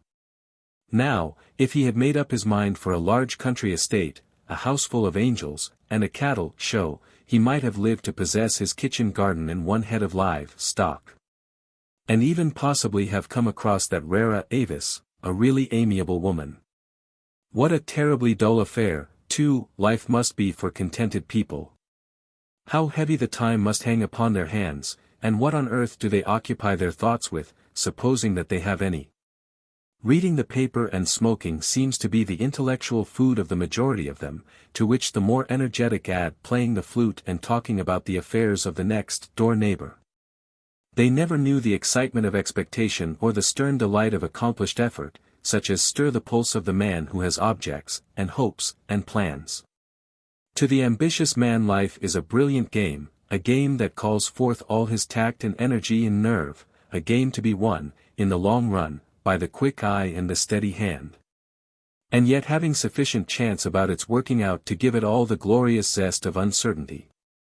He exults in it as the strong swimmer in the heaving billows, as the athlete in the wrestle, the soldier in the battle. And if he be defeated, he wins the grim joy of fighting; if he lose the race, he, at least, has had a run. Better to work and fail than to sleep one's life away. So, walk up, walk up, walk up. Walk up, ladies and gentlemen. Walk up, boys and girls. Show your skill and try your strength, brave your luck and prove your pluck. Walk up. The show is never closed and the game is always going. The only genuine sport in all the fair, gentlemen, highly respectable and strictly moral, patronized by the nobility, clergy, and gentry. Established in the year 1, gentlemen, and been flourishing ever since. Walk up.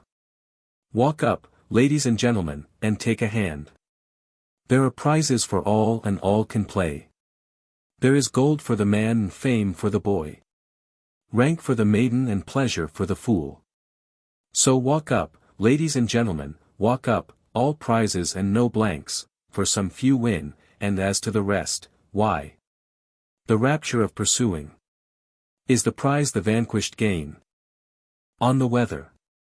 Things do go so contrary like with me. I wanted to hit upon an especially novel, out of the way subject for one of these articles. I will write one paper about something altogether new, I said to myself. Something that nobody else has ever written or talked about before, and then I can have it all my own way. And I went about for days, trying to think of something of this kind, and I couldn't. And Mrs. Cutting, our charwoman, came yesterday. I don't mind mentioning her name, because I know she will not see this book. She would not look at such a frivolous publication. She never reads anything but the Bible and Lloyd's Weekly News. All other literature she considers unnecessary and sinful. She said, "Lor, sir, you do look worried." I said, "Mrs. Cutting, I am trying to think of a subject the discussion of which will come upon the world in the nature of a startler, some subject upon which no previous human being has ever said a word, some subject that will attract by its novelty, invigorate by its surprising freshness." She laughed and said I was a funny gentleman. That's my luck again. When I make serious observations people chuckle, when I attempt a joke nobody sees it. I had a beautiful one last week. I thought it so good, and I worked it up and brought it in artfully at a dinner party. I forget how exactly, but we had been talking about the attitude of Shakespeare toward the Reformation, and I said something and immediately added, that reminds me, such a funny thing happened the other day in Whitechapel. Oh, said they, what was that?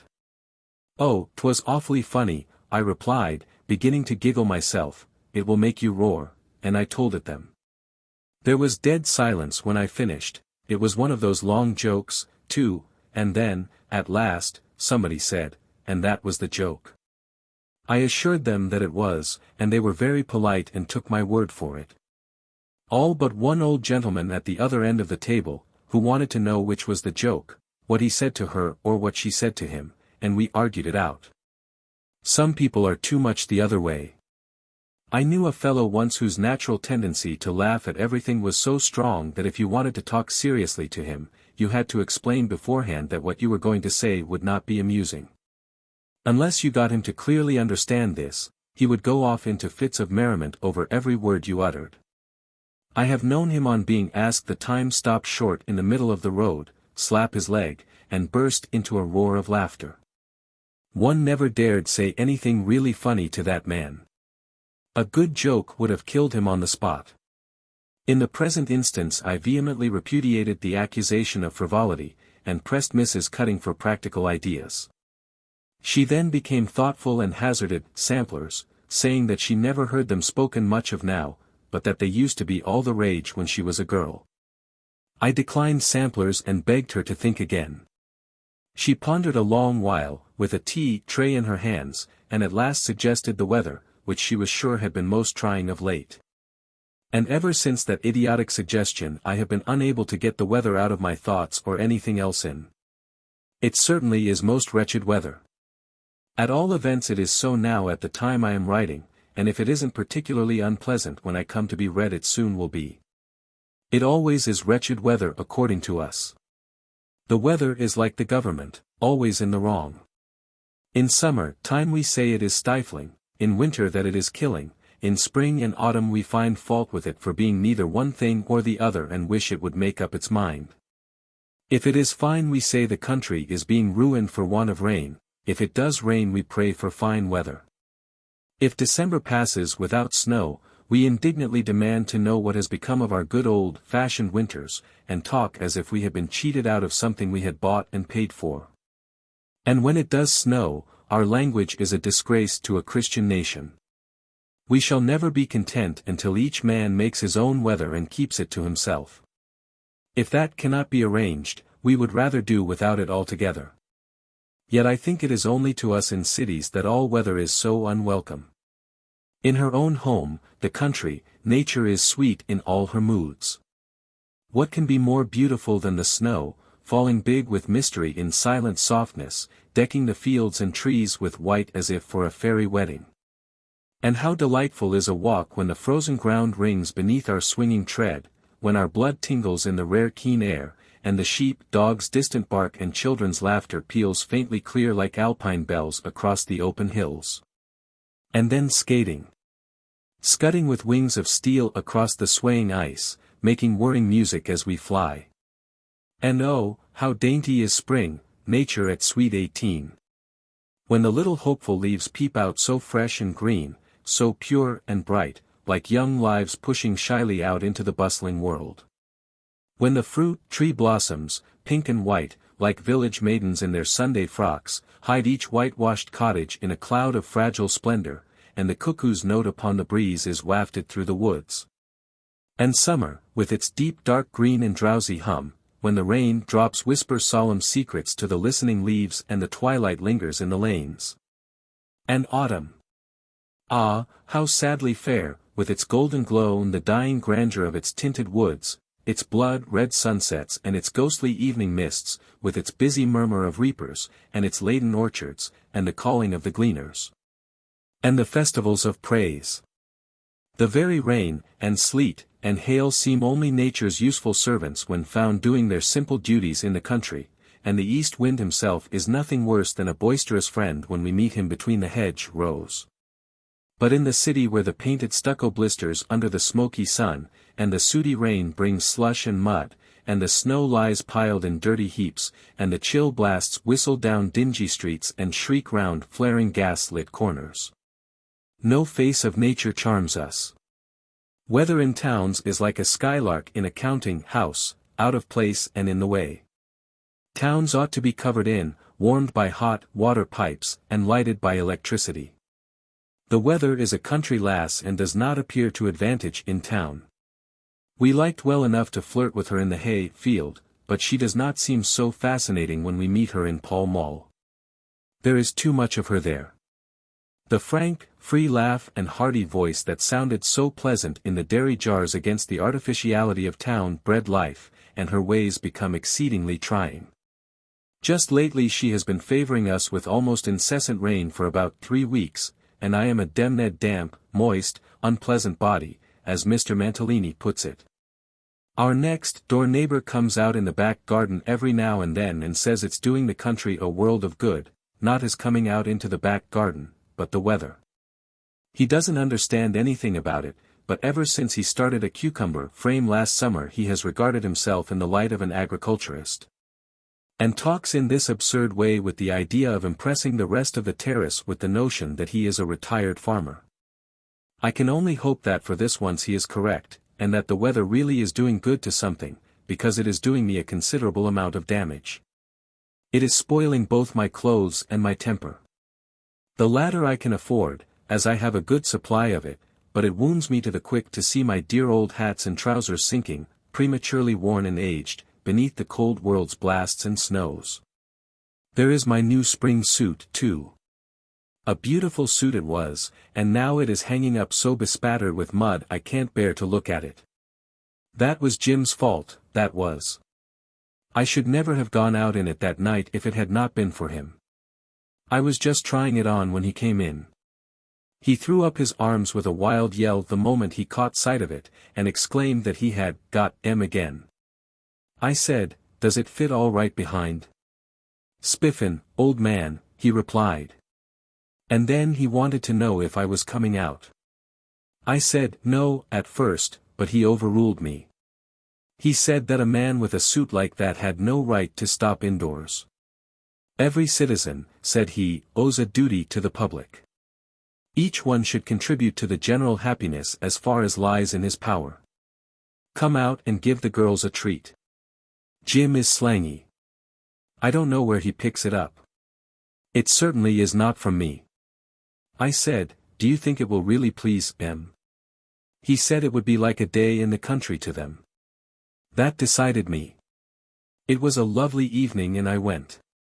When I got home I undressed and rubbed myself down with whiskey, put my feet in hot water and a mustard plaster on my chest, had a basin of gruel and a glass of hot brandy and water, tallowed my nose, and went to bed.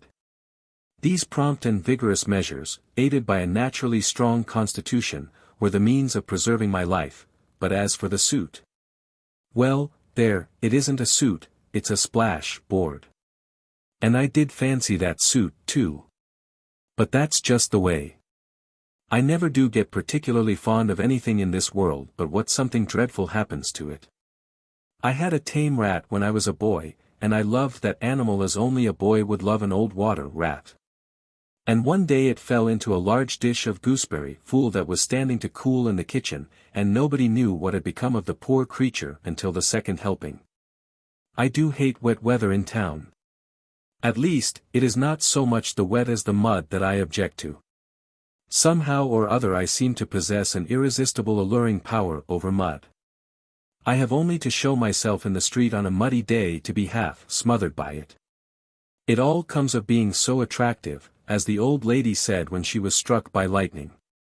Other people can go out on dirty days and walk about for hours without getting a speck upon themselves. While if I go across the road I come back a perfect disgrace to be seen, as in my boyish days my poor dear mother tried often to tell me. If there were only one dab of mud to be found in the whole of London, I am convinced I should carry it off from all competitors. I wish I could return the affection, but I fear I never shall be able to. I have a horror of what they call the London particular.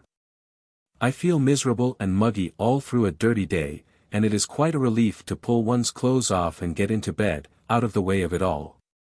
Everything goes wrong in wet weather. I don't know how it is, but there always seem to me to be more people, and dogs, and perambulators, and cabs, and carts about in wet weather than at any other time, and they all get in your way more. And everybody is so disagreeable, except myself, and it does make me so wild. And then, too, somehow I always find myself carrying more things in wet weather than in dry, and when you have a bag, and 3 parcels, and a newspaper, and it suddenly comes on to rain, you can't open your umbrella. Which reminds me of another phase of the weather that I can't bear, and that is April weather, so called because it always comes in May. Poets think it very nice. As it does not know its own mind 5 minutes together, they liken it to a woman. And it is supposed to be very charming on that account. I don't appreciate it, myself. Such lightning change business may be all very agreeable in a girl. It is no doubt highly delightful to have to do with a person who grins one moment about nothing at all, and snivels the next for precisely the same cause, and who then giggles, and then sulks, and who is rude, and affectionate, and bad-tempered. And jolly, and boisterous, and silent, and passionate, and cold, and stand-offish, and flopping, all in 1 minute. Mind, I don't say this. It is those poets. And they are supposed to be connoisseurs of this sort of thing, but in the weather the disadvantages of the system are more apparent. A woman's tears do not make one wet, but the rain does. And her coldness does not lay the foundations of asthma and rheumatism, as the east wind is apt to. I can prepare for and put up with a regularly bad day, but these hopworth of all sorts kind of days do not suit me. It aggravates me to see a bright blue sky above me when I am walking along wet through, and there is something so exasperating about the way the sun comes out smiling after a drenching shower, and seems to say, "Lord love you. You don't mean to say you're wet." Well, I am surprised. Why, it was only my fun. They don't give you time to open or shut your umbrella in an English April, especially if it is an automaton one, the umbrella, I mean, not the April. I bought an automaton once in April, and I did have a time with it. I wanted an umbrella, and I went into a shop in the Strand and told them so, and they said, "Yes, sir. What sort of an umbrella would you like?" I said I should like one that would keep the rain off, and that would not allow itself to be left behind in a railway carriage. "Try an automaton," said the shopman. "What's an automaton?" said I. "Oh, it's a beautiful arrangement," replied the man, with a touch of enthusiasm. "It opens and shuts itself." I bought one and found that he was quite correct. It did open and shut itself. I had no control over it whatever. When it began to rain, which it did that season every alternate 5 minutes, I used to try and get the machine to open, but it would not budge. And then I used to stand and struggle with the wretched thing, and shake it, and swear at it, while the rain poured down in torrents. Then the moment the rain ceased the absurd thing would go up suddenly with a jerk and would not come down again. And I had to walk about under a bright blue sky, with an umbrella over my head, wishing that it would come on to rain again, so that it might not seem that I was insane. When it did shut it did so unexpectedly and knocked one's hat off. I don't know why it should be so, but it is an undeniable fact that there is nothing makes a man look so supremely ridiculous as losing his hat. The feeling of helpless misery that shoots down one's back on suddenly becoming aware that one's head is bare is among the most bitter ills that flesh is heir to. And then there is the wild chase after it, accompanied by an excitable small dog, who thinks it is a game. And in the course of which you are certain to upset 3 or 4 innocent children, to say nothing of their mothers, but a fat old gentleman on to the top of a perambulator, and carry him off a ladies' seminary into the arms of a wet sweep. After this, the idiotic hilarity of the spectators and the disreputable appearance of the hat when recovered appear but of minor importance. Altogether, what between March winds, April showers, and the entire absence of May flowers, spring is not a success in cities. It is all very well in the country, as I have said, but in towns whose population is anything over 10,000 it most certainly ought to be abolished. In the world's grim workshops it is like the children, out of place. Neither shows to advantage amid the dust and din. It seems so sad to see the little dirt-grimed brats try to play in the noisy courts and muddy streets. Poor little uncared for, unwanted human atoms, they are not children. Children are bright-eyed, chubby, and shy. These are dingy, screeching elves, their tiny faces seared and withered, their baby laughter cracked and hoarse. The spring of life and the spring of the year were alike meant to be cradled in the green lap of nature. To us in the town spring brings but its cold winds and drizzling rains.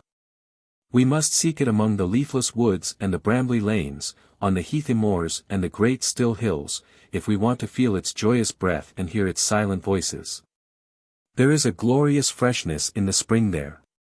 The scurrying clouds, the open bleakness, the rushing wind, and the clear bright air thrill one with vague energies and hopes. Life, like the landscape around us, seems bigger, and wider, and freer, a rainbow road leading to unknown ends. Through the silvery rents that bar the sky we seem to catch a glimpse of the great hope and grandeur that lies around this little throbbing world, and a breath of its scent is wafted us on the wings of the wild March wind. Strange thoughts we do not understand are stirring in our hearts. Voices are calling us to some great effort, to some mighty work. But we do not comprehend their meaning yet, and the hidden echoes within us that would reply are struggling, inarticulate and dumb. We stretch our hands like children to the light, seeking to grasp we know not what. Our thoughts, like the boy's thoughts in the Danish song, are very long, long thoughts, and very vague, we cannot see their end. It must be so. All thoughts that peer outside this narrow world cannot be else than dim and shapeless. The thoughts that we can clearly grasp are very little thoughts, that 2 and 2 make 4, that when we are hungry it is pleasant to eat, that honesty is the best policy. All greater thoughts are undefined and vast to our poor childish brains. We see but dimly through the mists that roll around our time-girt isle of life, and only hear the distant surging of the great sea beyond. On cats and dogs. What I've suffered from them this morning no tongue can tell. It began with Gustavus Adolphus. Gustavus Adolphus, they call him Gusty down stairs for short, is a very good sort of dog when he is in the middle of a large field or on a fairly extensive common, but I won't have him indoors. He means well, but this house is not his size. He stretches himself, and overgo 2 chairs and a what not. He wags his tail, and the room looks as if a devastating army had marched through it. He breathes, and it puts the fire out. At dinner time he creeps in under the table, lies there for a while, and then gets up suddenly, the first intimation we have of his movements being given by the table, which appears animated by a desire to turn somersaults. We all clutch at it frantically and endeavor to maintain it in a horizontal position. Whereupon his struggles, he being under the impression that some wicked conspiracy is being hatched against him, become fearful. And the final picture presented is generally that of an overturned table and a smashed-up dinner sandwiched between 2 sprawling layers of infuriated men and women. He came in this morning in his usual style, which he appears to have founded on that of an American cyclone, and the first thing he did was to sweep my coffee cup off the table with his tail, sending the contents full into the middle of my waistcoat. I rose from my chair hurriedly and remarking, approached him at a rapid rate. He preceded me in the direction of the door. At the door he met Eliza coming in with eggs. Eliza observed, "Ugh," and sat down on the floor. The eggs took up different positions about the carpet, where they spread themselves out, and Gustavus Adolphus left the room. I called after him, strongly advising him to go straight downstairs and not let me see him again for the next hour or so, and he seeming to agree with me, dodged the coal scoop and went, while I returned, dried myself and finished breakfast. I made sure that he had gone into the yard, but when I looked into the passage 10 minutes later he was sitting at the top of the stairs. I ordered him down at once, but he only barked and jumped about, so I went to see what was the matter. It was Tittums. She was sitting on the top stair but one and wouldn't let him pass. Tittums is our kitten. She is about the size of a penny roll. Her back was up and she was swearing like a medical student. She does swear fearfully. I do a little that way myself sometimes, but I am a mere amateur compared with her. To tell you the truth, mind, this is strictly between ourselves, please, I shouldn't like your wife to know I said it, the women folk don't understand these things. But between you and me, you know, I think it does a man good to swear. Swearing is the safety valve through which the bad temper at might otherwise do serious internal injury to his mental mechanism escapes in harmless vaporing. When a man has said, "Bless you, my dear, sweet sir. What the sun, moon, and stars made you so careless, if I may be permitted the expression, as to allow your light and delicate foot to descend upon my corn with so much force? Is it that you are physically incapable of comprehending the direction in which you are proceeding? You nice, clever young man, you," or words to that effect, he feels better. Swearing has the same soothing effect upon our angry passions that smashing the furniture or slamming the doors is so well known to exercise, added to which it is much cheaper. Swearing clears a man out like a pennorth of gunpowder does the wash-house chimney. An occasional explosion is good for both. I rather distrust a man who never swears, or savagely kicks the footstool, or pokes the fire with unnecessary violence. Without some outlet, the anger caused by the ever-occurring troubles of life is apt to rankle and fester within. The petty annoyance, instead of being thrown from us, sits down beside us and becomes a sorrow, and the little offense is brooded over till, in the hot bed of rumination, it grows into a great injury, under whose poisonous shadow springs up hatred and revenge. Swearing relieves the feelings, that is what swearing does. I explained this to my aunt on one occasion, but it didn't answer with her. She said I had no business to have such feelings. That is what I told Tittums. I told her she ought to be ashamed of herself, brought up in a Christian family as she was, too. I don't so much mind hearing an old cat swear, but I can't bear to see a mere kitten give way to it. It seems sad in one so young. I put Tittums in my pocket and returned to my desk. I forgot her for the moment, and when I looked I found that she had squirmed out of my pocket onto the table and was trying to swallow the pen. Then she put her leg into the ink pot and upset it. Then she licked her leg, then she swore again, at me this time. I put her down on the floor, and there Tim began rowing with her. I do wish Tim would mind his own business. It was no concern of his what she had been doing. Besides, he is not a saint himself. He is only a 2-year-old fox terrier, and he interferes with everything and gives himself the airs of a grey-headed Scotch collie. Tittums' mother has come in and Tim has got his nose scratched, for which I am remarkably glad. I have put them all three out in the passage, where they are fighting at the present moment. I'm in a mess with the ink and in a thundering bad temper. And if anything more in the cat or dog line comes fooling about me this morning, it had better bring its own funeral contractor with it. Yet, in general, I like cats and dogs very much indeed. What jolly chaps they are. They are much superior to human beings as companions. They do not quarrel or argue with you. They never talk about themselves but listen to you while you talk about yourself, and keep up an appearance of being interested in the conversation. They never make stupid remarks. They never observe to Miss Brown across a dinner table that they always understood she was very sweet on Mr. Jones, who has just married Miss Robinson. They never mistake your wife's cousin for her husband and fancy that you are the father-in-law. And they never ask a young author with 14 tragedies, 16 comedies, 7 farces, and a couple of burlesques in his desk why he doesn't write a play. They never say unkind things. They never tell us of our faults, merely for our own good. They do not at inconvenient moments mildly remind us of our past follies and mistakes. They do not say, "Oh, yes, a lot of use you are if you are ever really wanted," sarcastic-like. They never inform us, like our inamoratas sometimes do, that we are not nearly so nice as we used to be. We are always the same to them. They are always glad to see us. They are with us in all our humors. They are merry when we are glad, sober when we feel solemn, and sad when we are sorrowful. Halloo! Happy and want a lark? Right you are, I'm your man.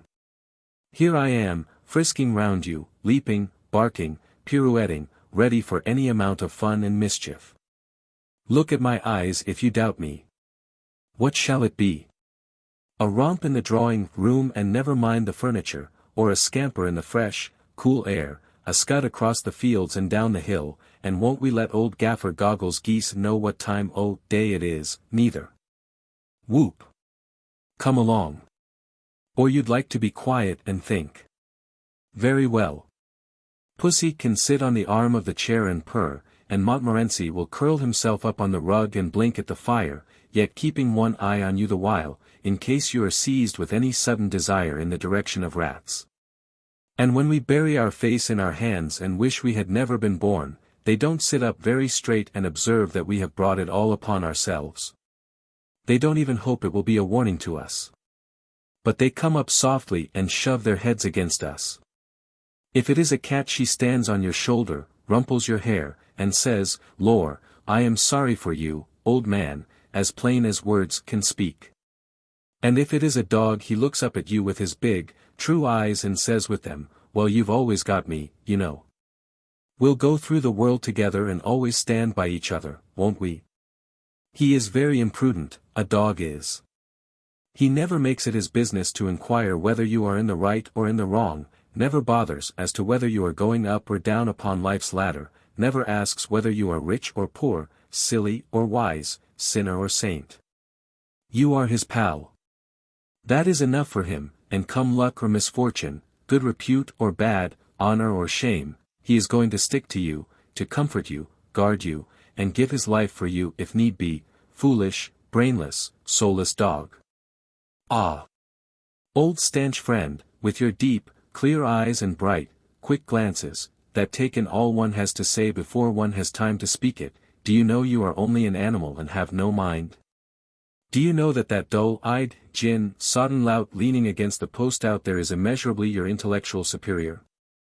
Do you know that every little-minded, selfish scoundrel who lives by cheating and tricking, who never did a gentle deed or said a kind word, who never had a thought that was not mean and low or a desire that was not base, whose every action is a fraud, whose every utterance is a lie, do you know that these crawling skulks, and there are millions of them in the world, do you know they are all as much superior to you as the sun is superior to rushlight, you honorable, brave-hearted, unselfish brute?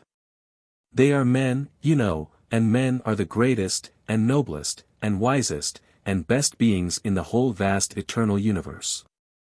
Any man will tell you that.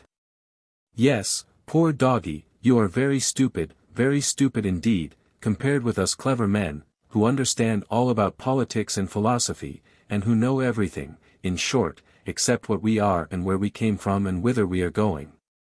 And what everything outside this tiny world and most things in it are. Never mind, though, pussy and doggy, we like you both all the better for your being stupid. We all like stupid things. Men can't bear clever women, and a woman's ideal man is someone she can call a dear old stupid. It is so pleasant to come across people more stupid than ourselves. We love them at once for being so. The world must be rather a rough place for clever people. Ordinary folk dislike them, and as for themselves, they hate each other most cordially. But there, the clever people are such a very insignificant minority that it really doesn't much matter if they are unhappy. So long as the foolish people can be made comfortable, the world, as a whole, will get on tolerably well. Cats have the credit of being more worldly wise than dogs, of looking more after their own interests and being less blindly devoted to those of their friends. And we men and women are naturally shocked at such selfishness. Cats certainly do love a family that has a carpet in the kitchen more than a family that has not, and if there are many children about, they prefer to spend their leisure time next door. But, taken altogether, cats are libeled. Make a friend of one, and she will stick to you through thick and thin. All the cats that I have had have been most firm comrades. I had a cat once that used to follow me about everywhere, until it even got quite embarrassing, and I had to beg her, as a personal favor, not to accompany me any further down the high street. She used to sit up for me when I was late home and meet me in the passage. It made me feel quite like a married man, except that she never asked where I had been and then didn't believe me when I told her. Another cat I had used to get drunk regularly every day. She would hang about for hours outside the cellar door for the purpose of sneaking in on the first opportunity and lapping up the drippings from the beer cask. I do not mention this habit of hers in praise of the species, but merely to show how almost human some of them are. If the transmigration of souls is a fact, this animal was certainly qualifying most rapidly for a Christian, for her vanity was only second to her love of drink. Whenever she caught a particularly big rat, she would bring it up into the room where we were all sitting, lay the corpse down in the midst of us, and wait to be praised. Lord! How the girls used to scream! Poor rats! They seem only to exist so that cats and dogs may gain credit for killing them and chemists make a fortune by inventing specialties in poison for their destruction. And yet there is something fascinating about them. There is a weirdness and uncanniness attaching to them. They are so cunning and strong, so terrible in their numbers, so cruel, so secret. They swarm in deserted houses, where the broken casements hang rotting to the crumbling walls and the doors swing creaking on their rusty hinges. They know the sinking ship and leave her, no one knows how or whither. They whisper to each other in their hiding places how a doom will fall upon the hall and the great name die forgotten. They do fearful deeds in ghastly charnel houses. No tale of horror is complete without the rats. In stories of ghosts and murderers they scamper through the echoing rooms, and the gnawing of their teeth is heard behind the wainscot, and their gleaming eyes peer through the holes in the worm-eaten tapestry, and they scream in shrill, unearthly notes in the dead of night, while the moaning wind sweeps, sobbing, round the ruined turret towers, and passes wailing like a woman through the chambers bare and tenantless. And dying prisoners, in their loathsome dungeons, see through the horrid gloom their small red eyes, like glittering coals, hear in the death-like silence the rush of their claw-like feet, and start up shrieking in the darkness and watch through the awful night. I love to read tales about rats. They make my flesh creep so. I like that tale of Bishop Hatto and the rats. The wicked bishop, you know, had ever so much corn stored in his granaries and would not let the starving people touch it, but when they prayed to him for food gathered them together in his barn, and then shutting the doors on them, set fire to the place and burned them all to death. But next day there came thousands upon thousands of rats, sent to do judgment on him. Then Bishop Hatto fled to his strong tower that stood in the middle of the Rhine, and barred himself in and fancied he was safe. But the rats, they swam the river, they gnawed their way through the thick stone walls, and ate him alive where he sat. They have whetted their teeth against the stones. And now they pick the bishop's bones. They gnawed the flesh from every limb. For they were sent to do judgment on him. Oh, it's a lovely tale. Then there is the story of the Pied Piper of Hamelin, how first he piped the rats away, and afterward, when the mayor broke faith with him, drew all the children along with him and went into the mountain. What a curious old legend that is. I wonder what it means, or has it any meaning at all? There seems something strange and deep lying hid beneath the rippling rhyme. It haunts me, that picture of the quaint, mysterious old piper piping through Hamelin's narrow streets, and the children following with dancing feet and thoughtful, eager faces. The old folks try to stay them, but the children pay no heed. They hear the weird, witched music and must follow.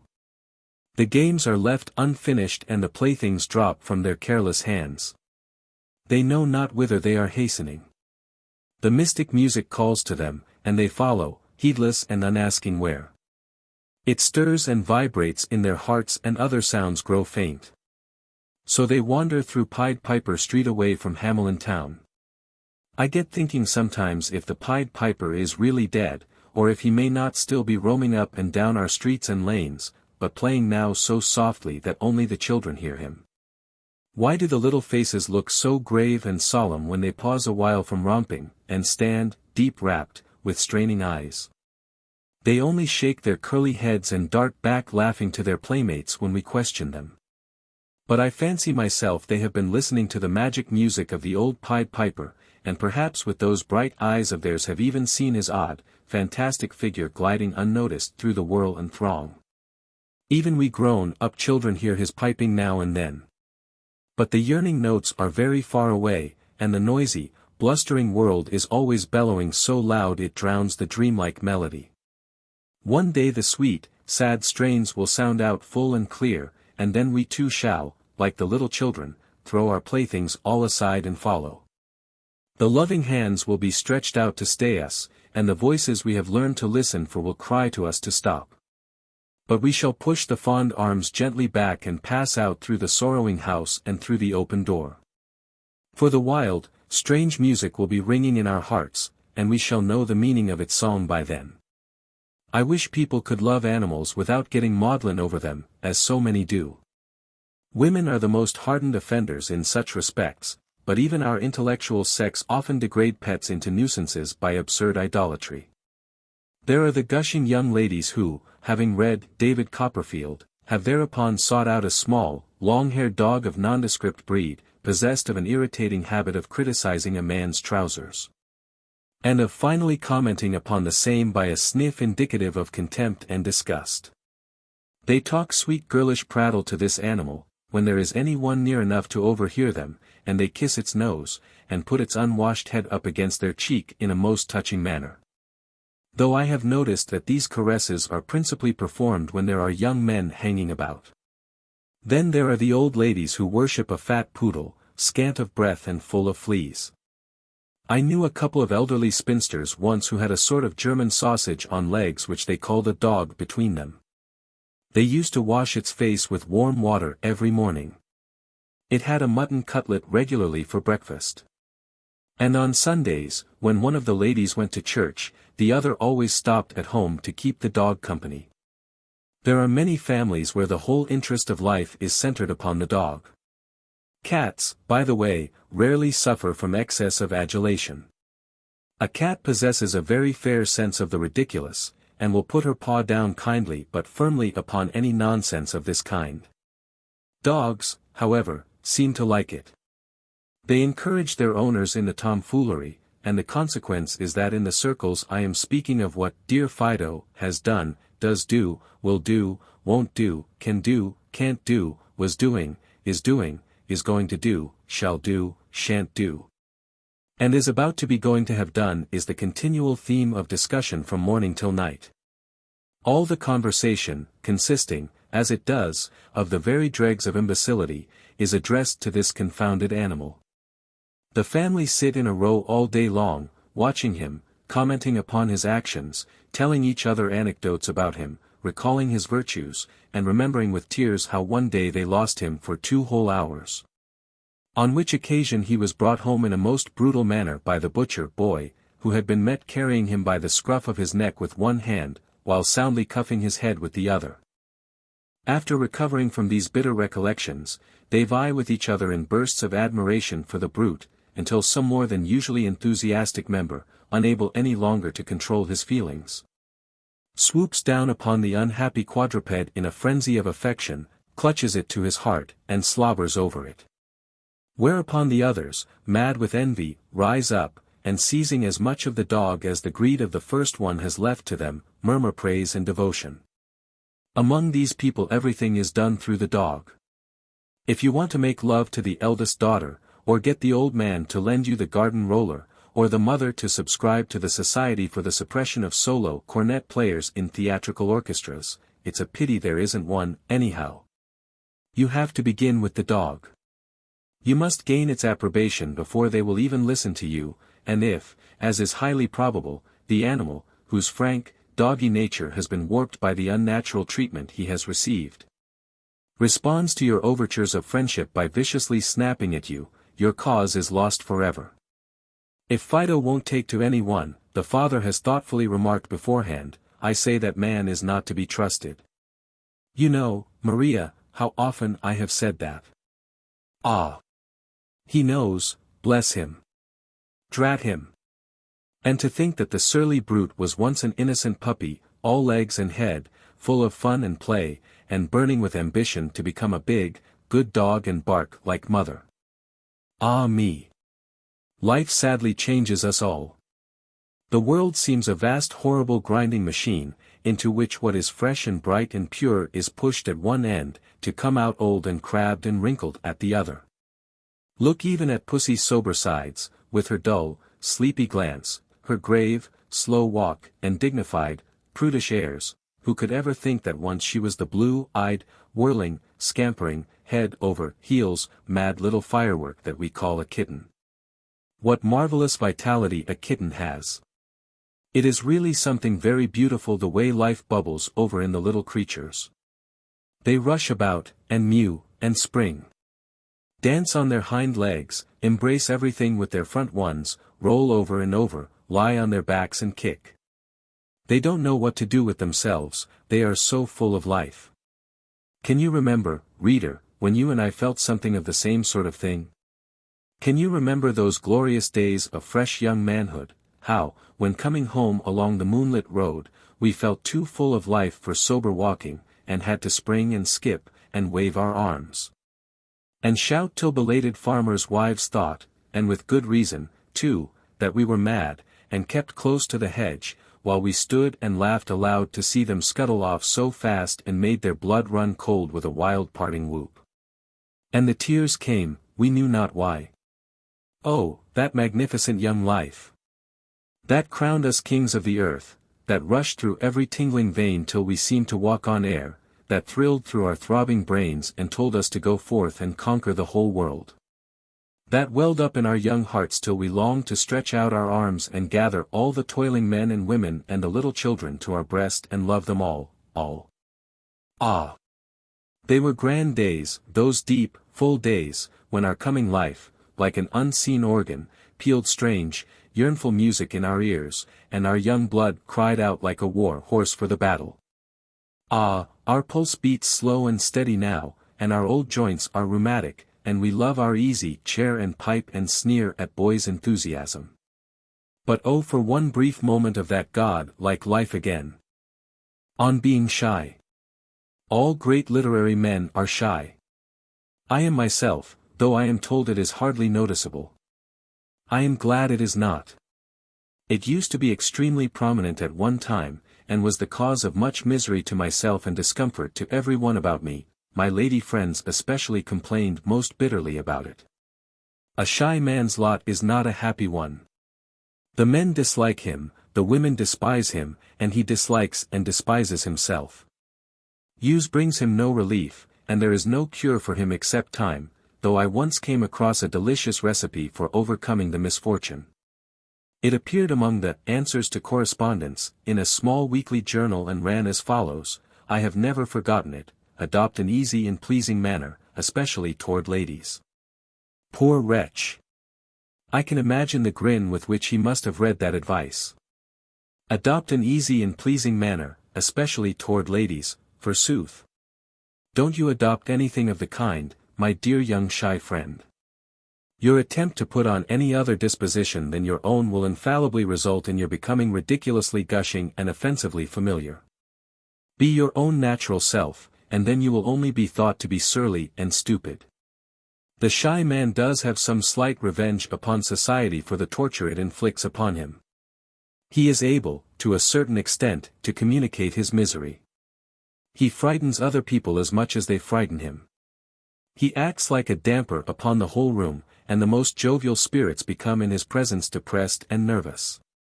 This is a good deal brought about by misunderstanding.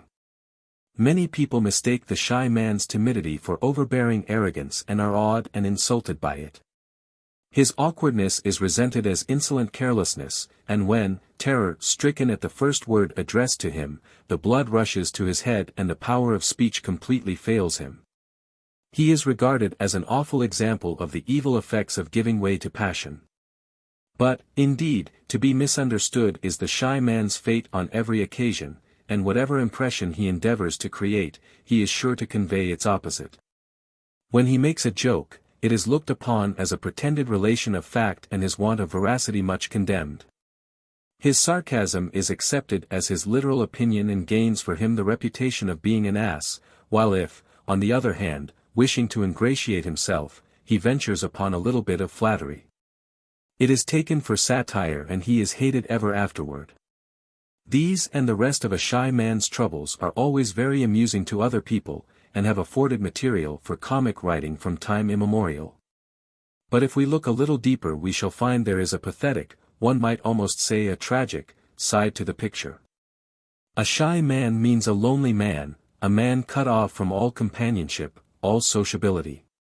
He moves about the world, but does not mix with it. Between him and his fellow men there runs ever an impassable barrier, a strong, invisible wall that, trying in vain to scale, he but bruises himself against. He sees the pleasant faces and hears the pleasant voices on the other side, but he cannot stretch his hand across to grasp another hand. He stands watching the merry groups, and he longs to speak and to claim kindred with them. But they pass him by, chatting gaily to one another, and he cannot stay them. He tries to reach them, but his prison walls move with him and hem him in on every side. In the busy street, in the crowded room, in the grind of work, in the whirl of pleasure, amid the many or amid the few, wherever men congregate together, wherever the music of human speech is heard and human thought is flashed from human eyes, there, shunned and solitary, the shy man, like a leper, stands apart. His soul is full of love and longing, but the world knows it not. The iron mask of shyness is riveted before his face, and the man beneath is never seen. Genial words and hearty greetings are ever rising to his lips, but they die away in unheard whispers behind the steel clamps. His heart aches for the weary brother, but his sympathy is dumb. Contempt and indignation against wrong choke up his throat, and finding no safety valve whence in passionate utterance they may burst forth, they only turn in again and harm him. All the hate and scorn and love of a deep nature such as the shy man is ever cursed by fester and corrupt within, instead of spending themselves abroad, and sour him into a misanthrope and cynic. Yes, shy men, like ugly women, have a bad time of it in this world, to go through which with any comfort needs the hide of a rhinoceros. Thick skin is, indeed, our moral clothes, and without it we are not fit to be seen about in civilized society. A poor gasping, blushing creature, with trembling knees and twitching hands, is a painful sight to every one, and if it cannot cure itself, the sooner it goes and hangs itself the better. The disease can be cured. For the comfort of the shy, I can assure them of that from personal experience. I do not like speaking about myself, as may have been noticed, but in the cause of humanity I on this occasion will do so, and will confess that at one time I was, as the young man in the Bab ballad says, the shyest of the shy. And, whenever I was introduced to any pretty maid, my knees they knocked together just as if I was afraid. Now, I would, nay, have, on this very day before yesterday I did the deed. Alone and entirely by myself, as the school boy said in translating the Bellum Gallicum, did I beard a railway refreshment room young lady in her own lair. I rebuked her in terms of mingled bitterness and sorrow for her callousness and want of condescension. I insisted, courteously but firmly, on being accorded that deference and attention that was the right of the travelling Briton, and at the end I looked her full in the face. Need I say more? True, immediately after doing so I left the room with what may possibly have appeared to be precipitation and without waiting for any refreshment. But that was because I had changed my mind, not because I was frightened, you understand. One consolation that shy folk can take unto themselves is that shyness is certainly no sign of stupidity. It is easy enough for bull-headed clowns to sneer at nerves, but the highest natures are not necessarily those containing the greatest amount of moral brass. The horse is not an inferior animal to the cock, sparrow, nor the deer of the forest to the pig.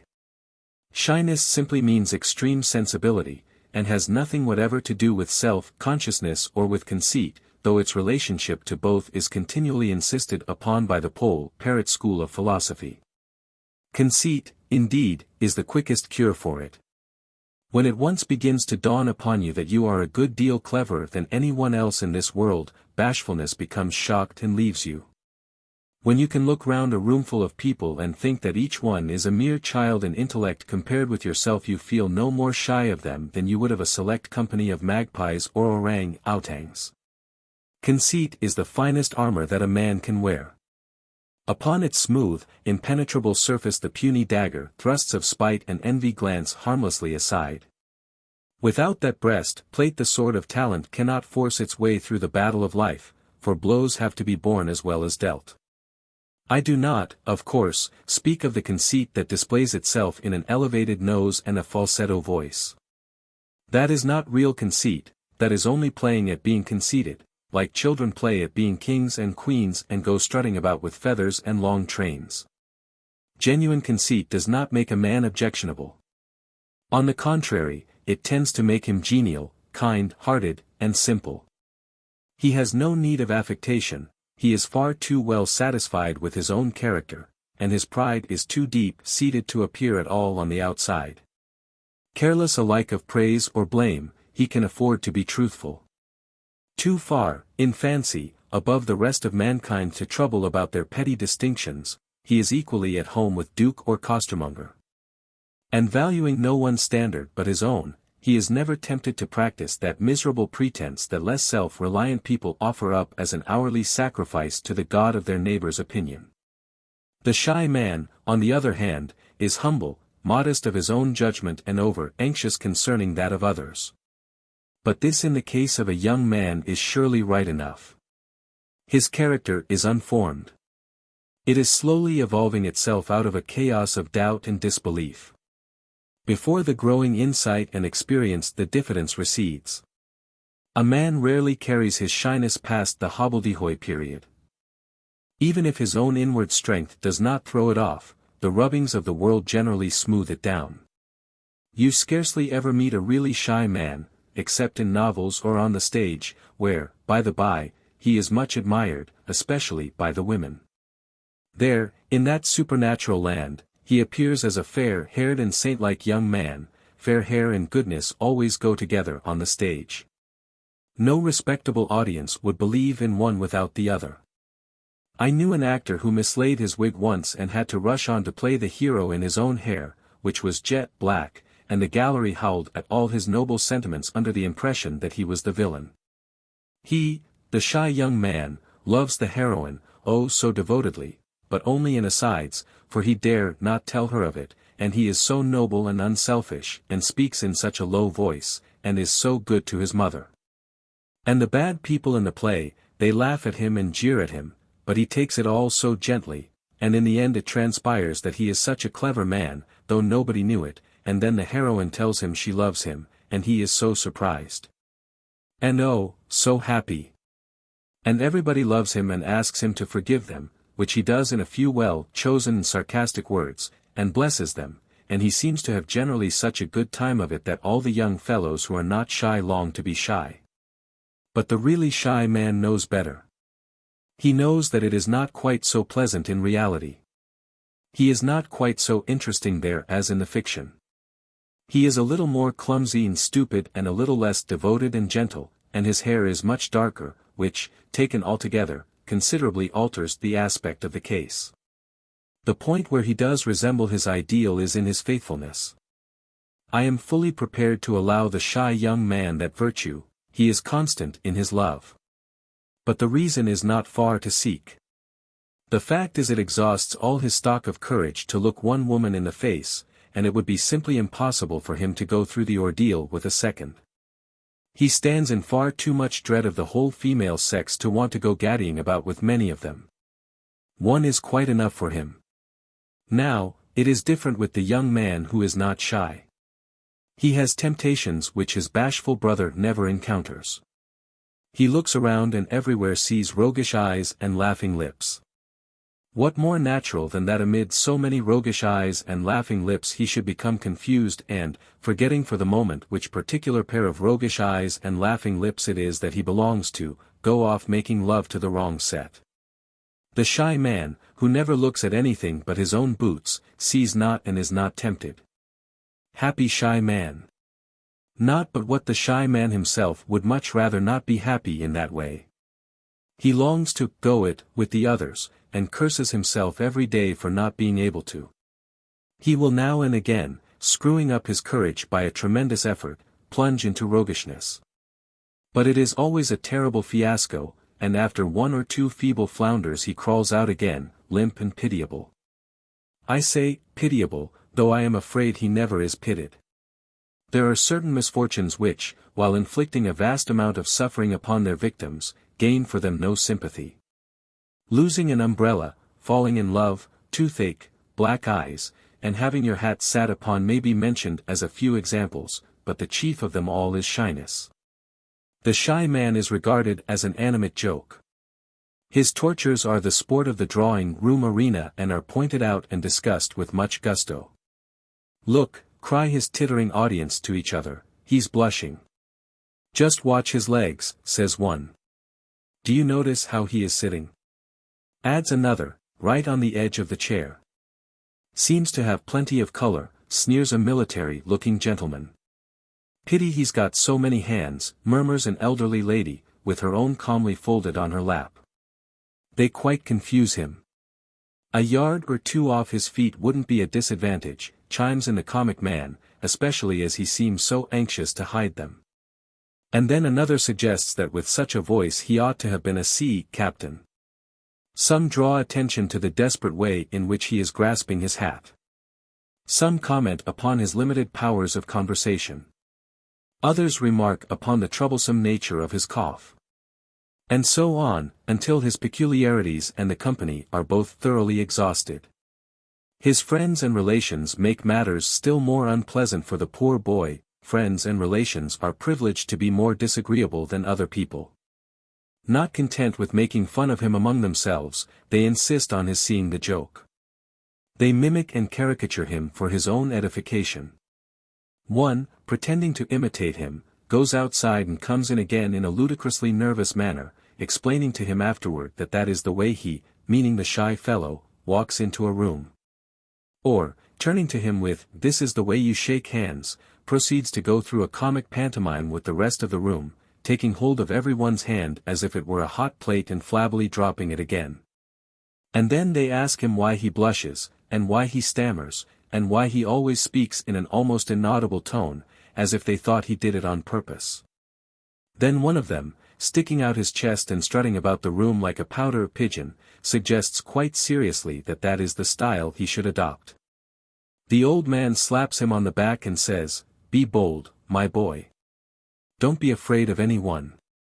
The mother says, "Never do anything that you need be ashamed of, Algernon, and then you never need be ashamed of anything you do," and, beaming mildly at him, seems surprised at the clearness of her own logic. The boys tell him that he's worse than a girl, and the girls repudiate the implied slur upon their sex by indignantly exclaiming that they are sure no girl would be half as bad. They are quite right, no girl would be. There is no such thing as a shy woman, or, at all events, I have never come across one, and until I do I shall not believe in them. I know that the generally accepted belief is quite the reverse. All women are supposed to be like timid, startled fawns, blushing and casting down their gentle eyes when looked at and running away when spoken to. While we men are supposed to be a bold and rollicky lot, and the poor dear little women admire us for it, but are terribly afraid of us. It is a pretty theory, but, like most generally accepted theories, mere nonsense. The girl of 12 is self-contained and as cool as the proverbial cucumber, while her brother of 20 stammers and stutters by her side. A woman will enter a concert room late, interrupt the performance, and disturb the whole audience without moving a hair, while her husband follows her, a crushed heap of apologizing misery.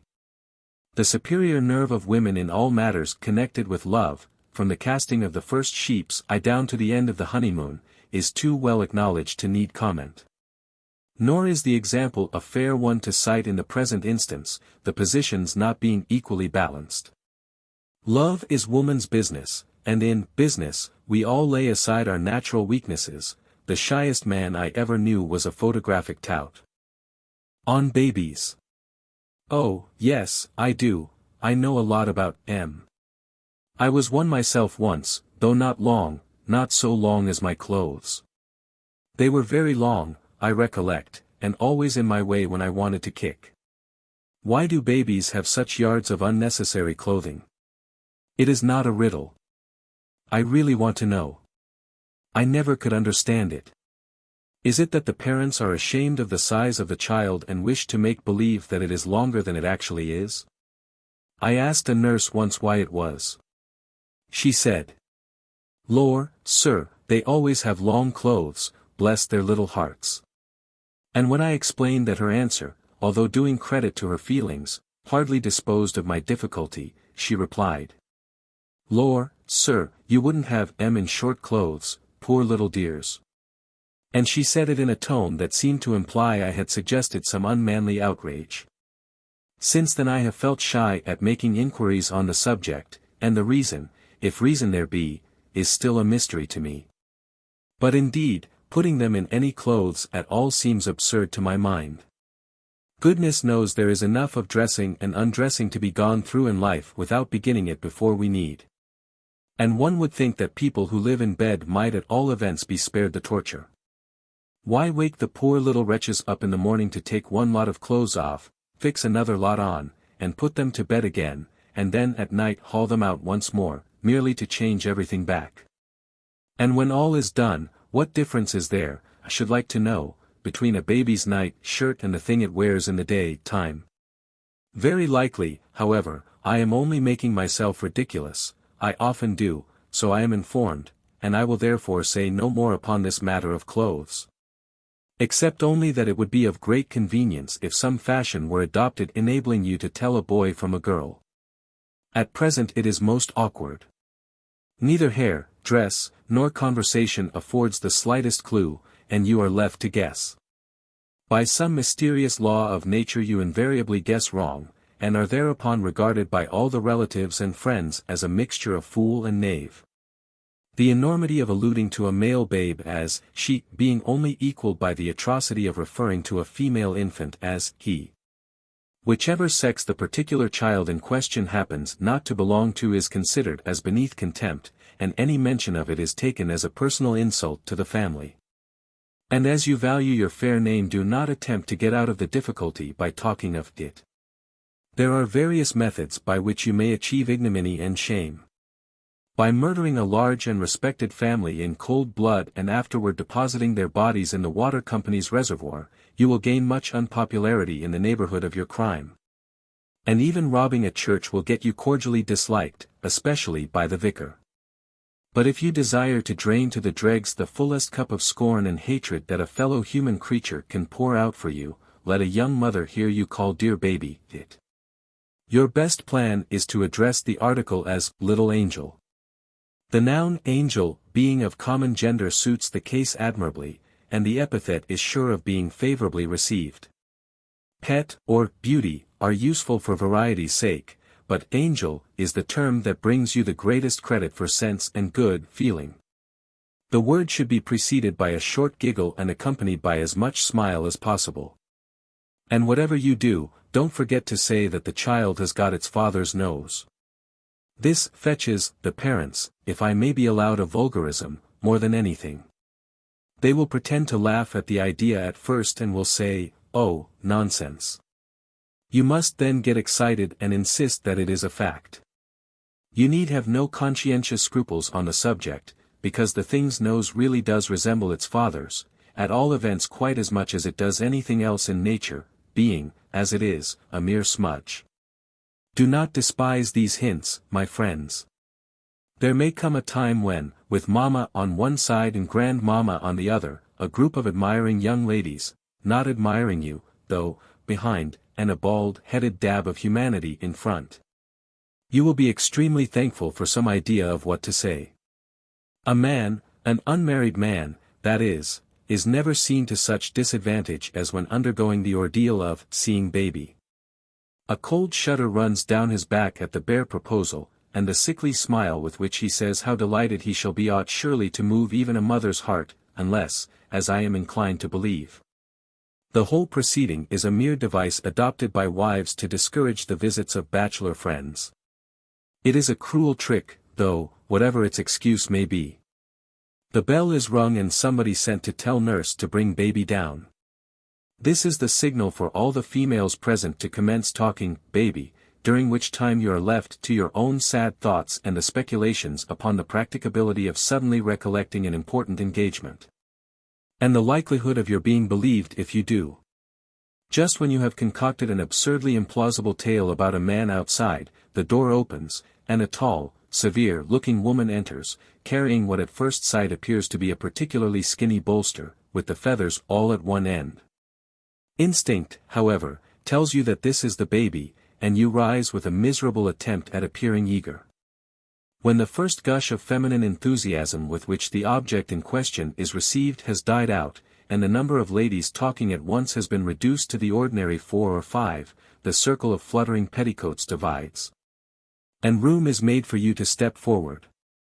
This you do with much the same air that you would walk into the dock at Bow Street, and then, feeling unutterably miserable, you stand solemnly staring at the child. There is dead silence, and you know that every one is waiting for you to speak. You try to think of something to say, but find, to your horror, that your reasoning faculties have left you. It is a moment of despair, and your evil genius, seizing the opportunity, suggests to you some of the most idiotic remarks that it is possible for a human being to perpetrate. Glancing round with an imbecile smile, you sniggeringly observe that, it hasn't got much hair, has it? Nobody answers you for a minute, but at last the stately nurse says with much gravity, "It is not customary for children 5 weeks old to have long hair." Another silence follows this, and you feel you are being given a second chance, which you avail yourself of by inquiring if it can walk yet, or what they feed it on.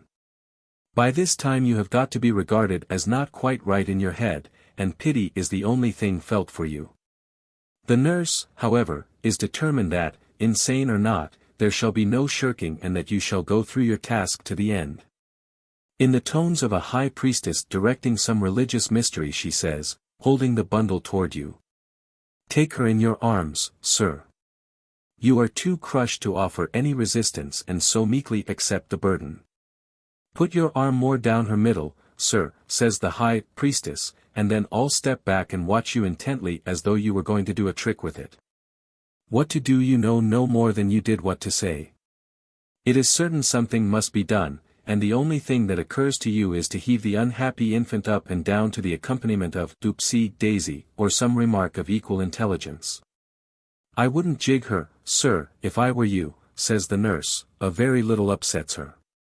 You promptly decide not to jig her and sincerely hope that you have not gone too far already. At this point the child itself, who has hitherto been regarding you with an expression of mingled horror and disgust, puts an end to the nonsense by beginning to yell at the top of its voice. At which the priestess rushes forward and snatches it from you with, "There! There! There! What did do to?" "How very extraordinary," you say pleasantly. "Whatever made it go off like that?" "Oh, why, you must have done something to her," says the mother indignantly, "the child wouldn't scream like that for nothing. It is evident they think you have been running pins into it." The brat is calmed at last, and would no doubt remain quiet enough, only some mischievous busybody points you out again with, "Who's this, baby?" And the intelligent child, recognizing you, howls louder than ever. Whereupon some fat old lady remarks that, "It's strange how children take a dislike to any one." "Oh, they know," replies another mysteriously. "It's a wonderful thing," adds a third, and then everybody looks sideways at you, convinced you are a scoundrel of the blackest dye.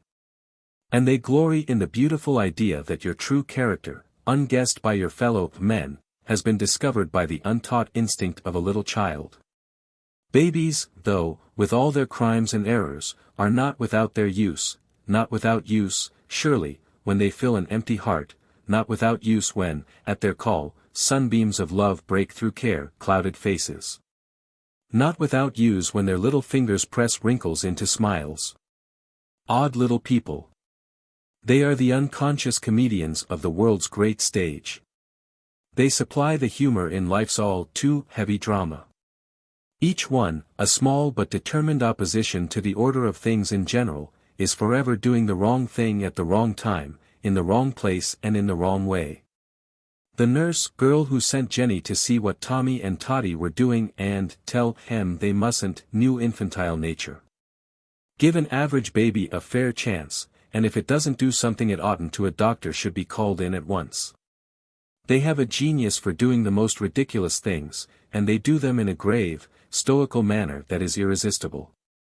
The business like air with which two of them will join hands and proceed due east at a break-neck toddle, while an excitable big sister is roaring for them to follow her in a westerly direction, is most amusing, except, perhaps, for the big sister. They walk round a soldier, staring at his legs with the greatest curiosity, and poke him to see if he is real. They stoutly maintain, against all argument and much to the discomfort of the victim, that the bashful young man at the end of the bus is Dada.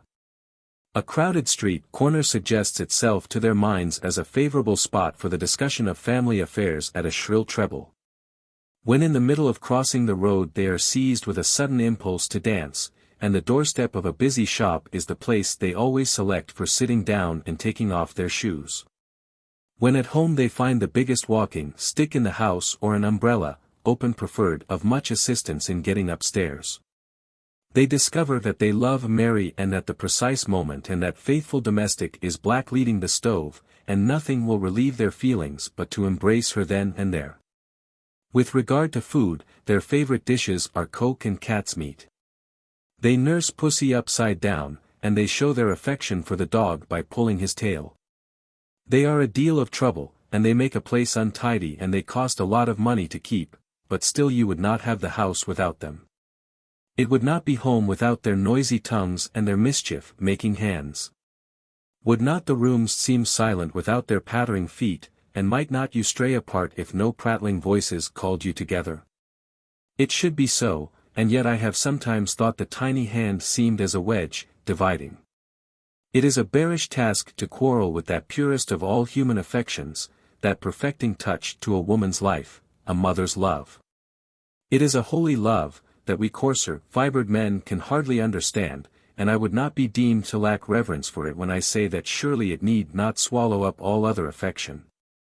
The baby need not take your whole heart, like the rich man who walled up the desert well. Is there not another thirsty traveler standing by? In your desire to be a good mother, do not forget to be a good wife. No need for all the thought and care to be only for one. Do not, whenever poor Edwin wants you to come out, answer indignantly, "What?" and leave baby.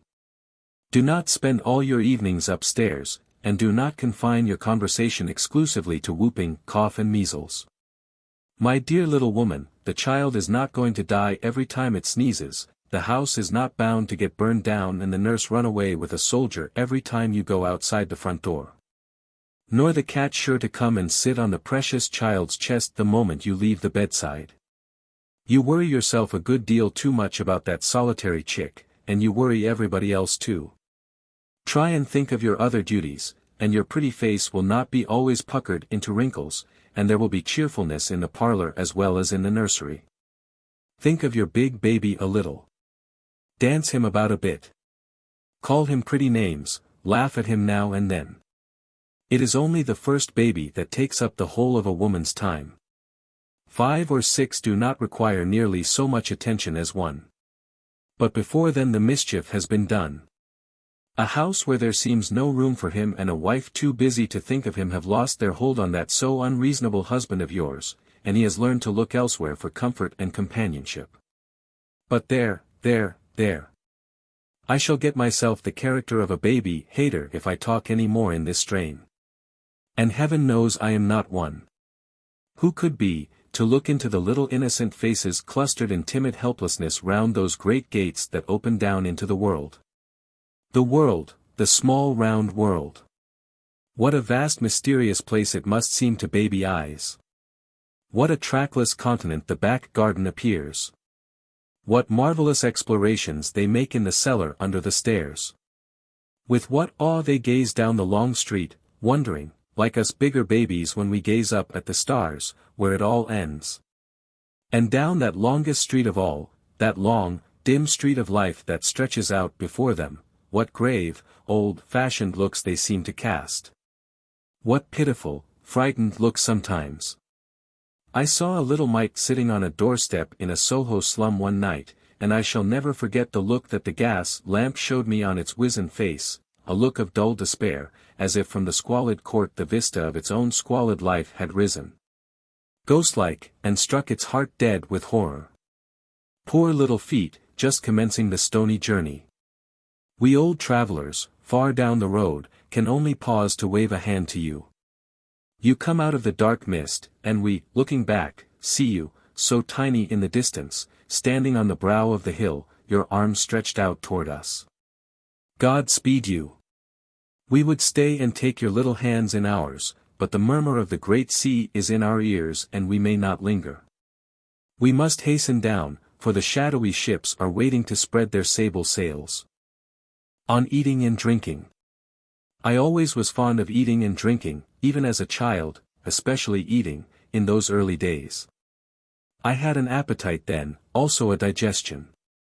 I remember a dull-eyed, livid-complexioned gentleman coming to dine at our house once. He watched me eating for about 5 minutes, quite fascinated seemingly, and then he turned to my father with, "Does your boy ever suffer from dyspepsia?" "I never heard him complain of anything of that kind," replied my father. "Do you ever suffer from dyspepsia, Collie Wobbles?" They called me Collie Wobbles, but it was not my real name. "No, Pa," I answered. After which I added, "What is dyspepsia, Pa?" My livid, complexioned friend regarded me with a look of mingled amazement and envy. Then in a tone of infinite pity he slowly said, "You will know, some day. My poor, dear mother used to say she liked to see me eat, and it has always been a pleasant reflection to me since that I must have given her much gratification in that direction." A growing, healthy lad, taking plenty of exercise and careful to restrain himself from indulging in too much study, can generally satisfy the most exacting expectations as regards his feeding powers.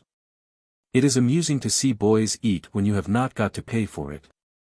Their idea of a square meal is 1.5 pounds of roast beef with 5 or 6 good-sized potatoes, soapy ones preferred as being more substantial, plenty of greens, and 4 thick slices of Yorkshire pudding. Followed by a couple of currant dumplings, a few green apples, a pennorth of nuts, 6 jumbles, and a bottle of ginger beer. After that they play at horses. How they must despise us men, who require to sit quiet for a couple of hours after dining off a spoonful of clear soup and the wing of a chicken. But the boys have not all the advantages on their side. A boy never enjoys the luxury of being satisfied. A boy never feels full. He can never stretch out his legs, put his hands behind his head, and, closing his eyes, sink into the ethereal blissfulness that encompasses the well-dined man. A dinner makes no difference whatever to a boy. To a man it is as a good fairy's potion, and after it the world appears a brighter and a better place. A man who has dined satisfactorily experiences a yearning love toward all his fellow creatures. He strokes the cat quite gently and calls it, "Poor pussy," in tones full of the tenderest emotion. He sympathizes with the members of the German band outside and wonders if they are cold. And for the moment he does not even hate his wife's relations. A good dinner brings out all the softer side of a man. Under its genial influence the gloomy and morose become jovial and chatty. Sour, starchy individuals, who all the rest of the day go about looking as if they lived on vinegar and Epsom salts, break out into wreathed smiles after dinner. And exhibit a tendency to pat small children on the head and to talk to them, vaguely, about sixpences. Serious men thaw and become mildly cheerful, and snobbish young men of the heavy mustache type forget to make themselves objectionable. I always feel sentimental myself after dinner. It is the only time when I can properly appreciate love stories. Then, when the hero clasps her to his heart in one last wild embrace and stifles a sob, I feel as sad as though I had dealt at whist and turned up only a deuce, and when the heroine dies in the end I weep. If I read the same tale early in the morning I should sneer at it. Digestion, or rather indigestion, has a marvelous effect upon the heart. If I want to write anything very pathetic, if I want to try to write anything very pathetic, I eat a large plateful of hot buttered muffins about an hour beforehand. And then by the time I sit down to my work a feeling of unutterable melancholy has come over me. I picture heartbroken lovers parting forever at lonely wayside stiles, while the sad twilight deepens around them, and only the tinkling of a distant sheep bell breaks the sorrow-laden silence. Old men sit and gaze at withered flowers till their sight is dimmed by the mist of tears. Little dainty maidens wait and watch at open casements, but he cometh not, and the heavy years roll by and the sunny gold tresses wear white and thin. The babies that they dandled have become grown men and women with podgy torments of their own, and the playmates that they laughed with are lying very silent under the waving grass. But still they wait and watch, till the dark shadows of the unknown night steal up and gather round them and the world with its childish troubles fades from their aching eyes. I see pale corpses tossed on white, foamed waves, and death beds stained with bitter tears, and graves in trackless deserts. I hear the wild wailing of women, the low moaning of little children, the dry sobbing of strong men. It's all the muffins. I could not conjure up one melancholy fancy upon a mutton chop and a glass of champagne. A full stomach is a great aid to poetry, and indeed no sentiment of any kind can stand upon an empty one. We have not time or inclination to indulge in fanciful troubles until we have got rid of our real misfortunes. We do not sigh over dead Dicky birds with the bailiff in the house, and when we do not know where on earth to get our next shilling from, we do not worry as to whether our mistress' smiles are cold, or hot, or lukewarm, or anything else about them. Foolish people, when I say foolish people, in this contemptuous way I mean people who entertain different opinions to mine. If there is one person I do despise more than another, it is the man who does not think exactly the same on all topics as I do. Foolish people, I say, then, who have never experienced much of either. Will tell you that mental distress is far more agonizing than bodily. Romantic and touching theory. So comforting to the love-sick young sprig who looks down patronizingly at some poor devil with a white starved face and thinks to himself, "Ah, how happy you are compared with me." So soothing to fat old gentlemen who cackle about the superiority of poverty over riches. But it is all nonsense, all cant. An aching head soon makes one forget an aching heart. A broken finger will drive away all recollections of an empty chair. And when a man feels really hungry he does not feel anything else. We sleek, well-fed folk can hardly realize what feeling hungry is like. We know what it is to have no appetite and not to care for the dainty victuals placed before us. But we do not understand what it means to sicken for food, to die for bread while others waste it, to gaze with famished eyes upon coarse fare steaming behind dingy windows. Longing for a pennorth of pea pudding and not having the penny to buy it, to feel that a crust would be delicious and that a bone would be a banquet. Hunger is a luxury to us, a piquant, flavor-giving sauce. It is well worth while to get hungry and thirsty merely to discover how much gratification can be obtained from eating and drinking.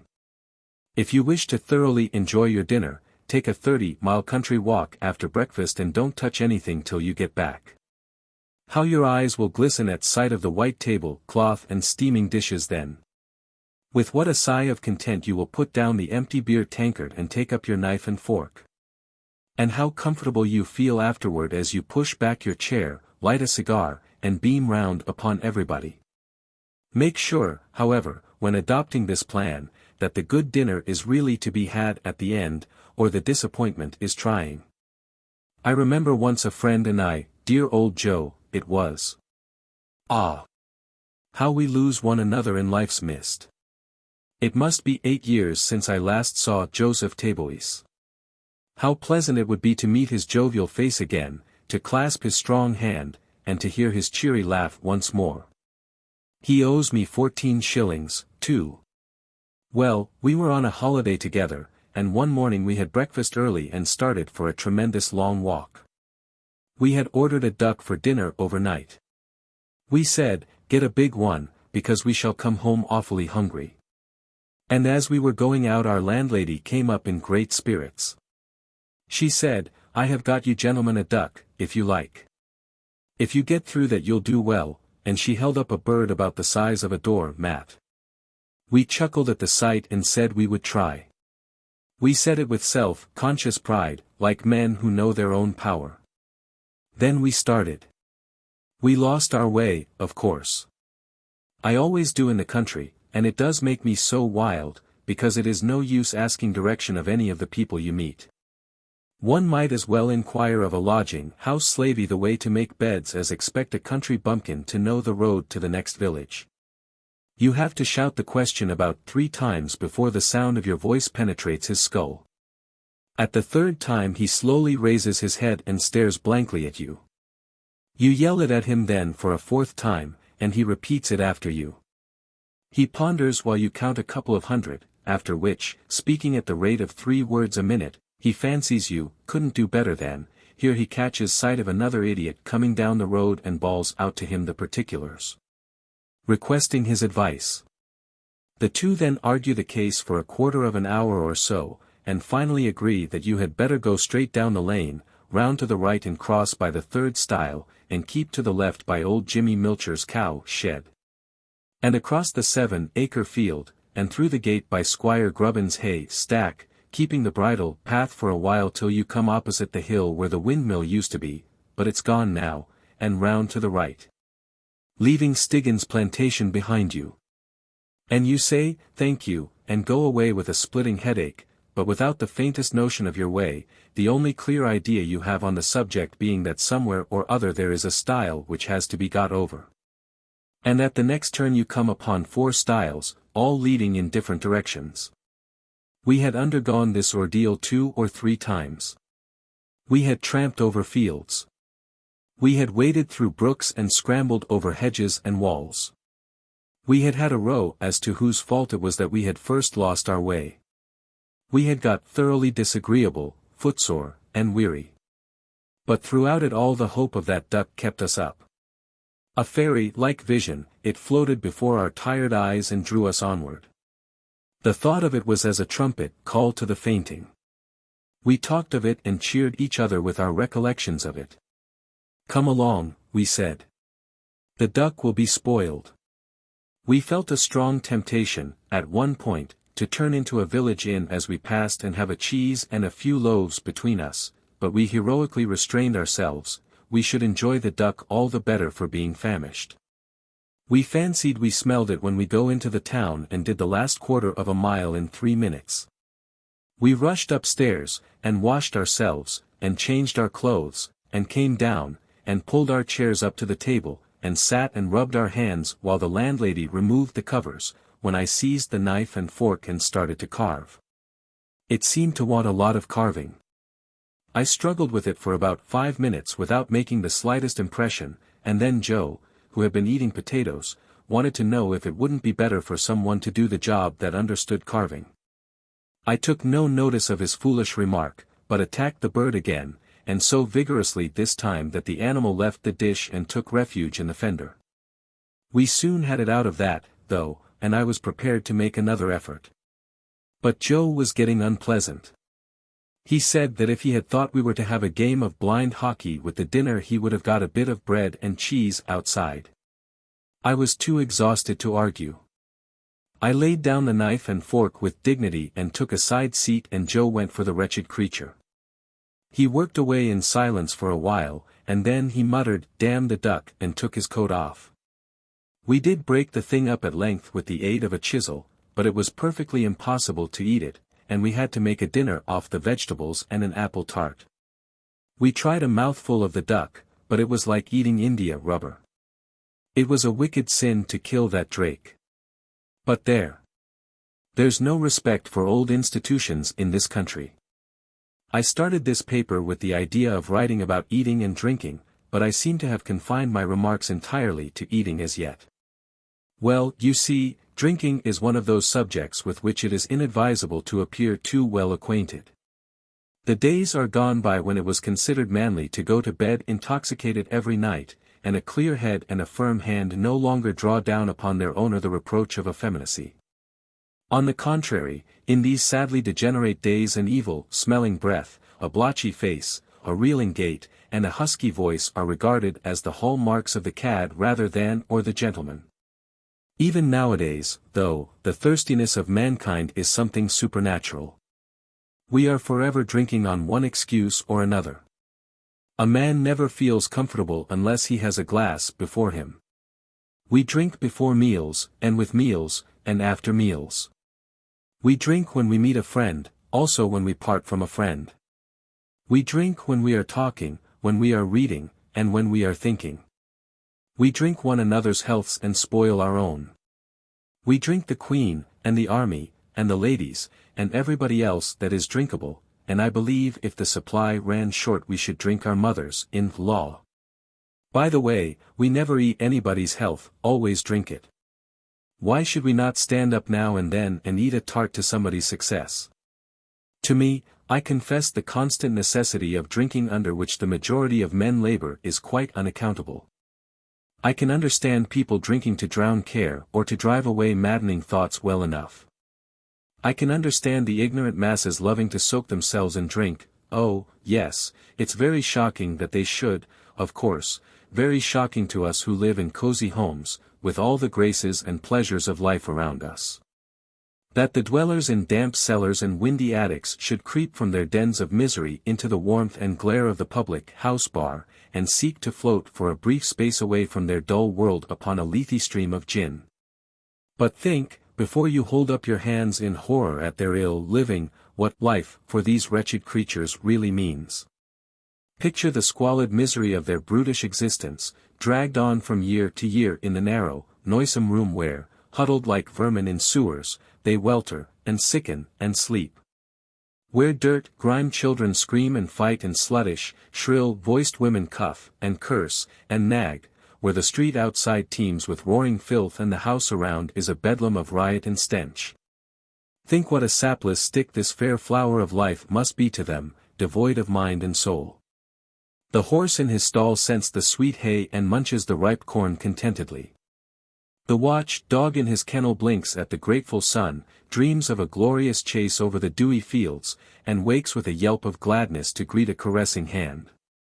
But the clod-like life of these human logs never knows one ray of light.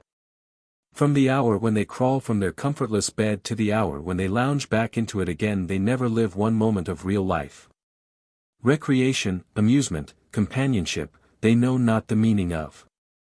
Joy, sorrow, laughter, tears, love, friendship, longing, despair, are idle words to them.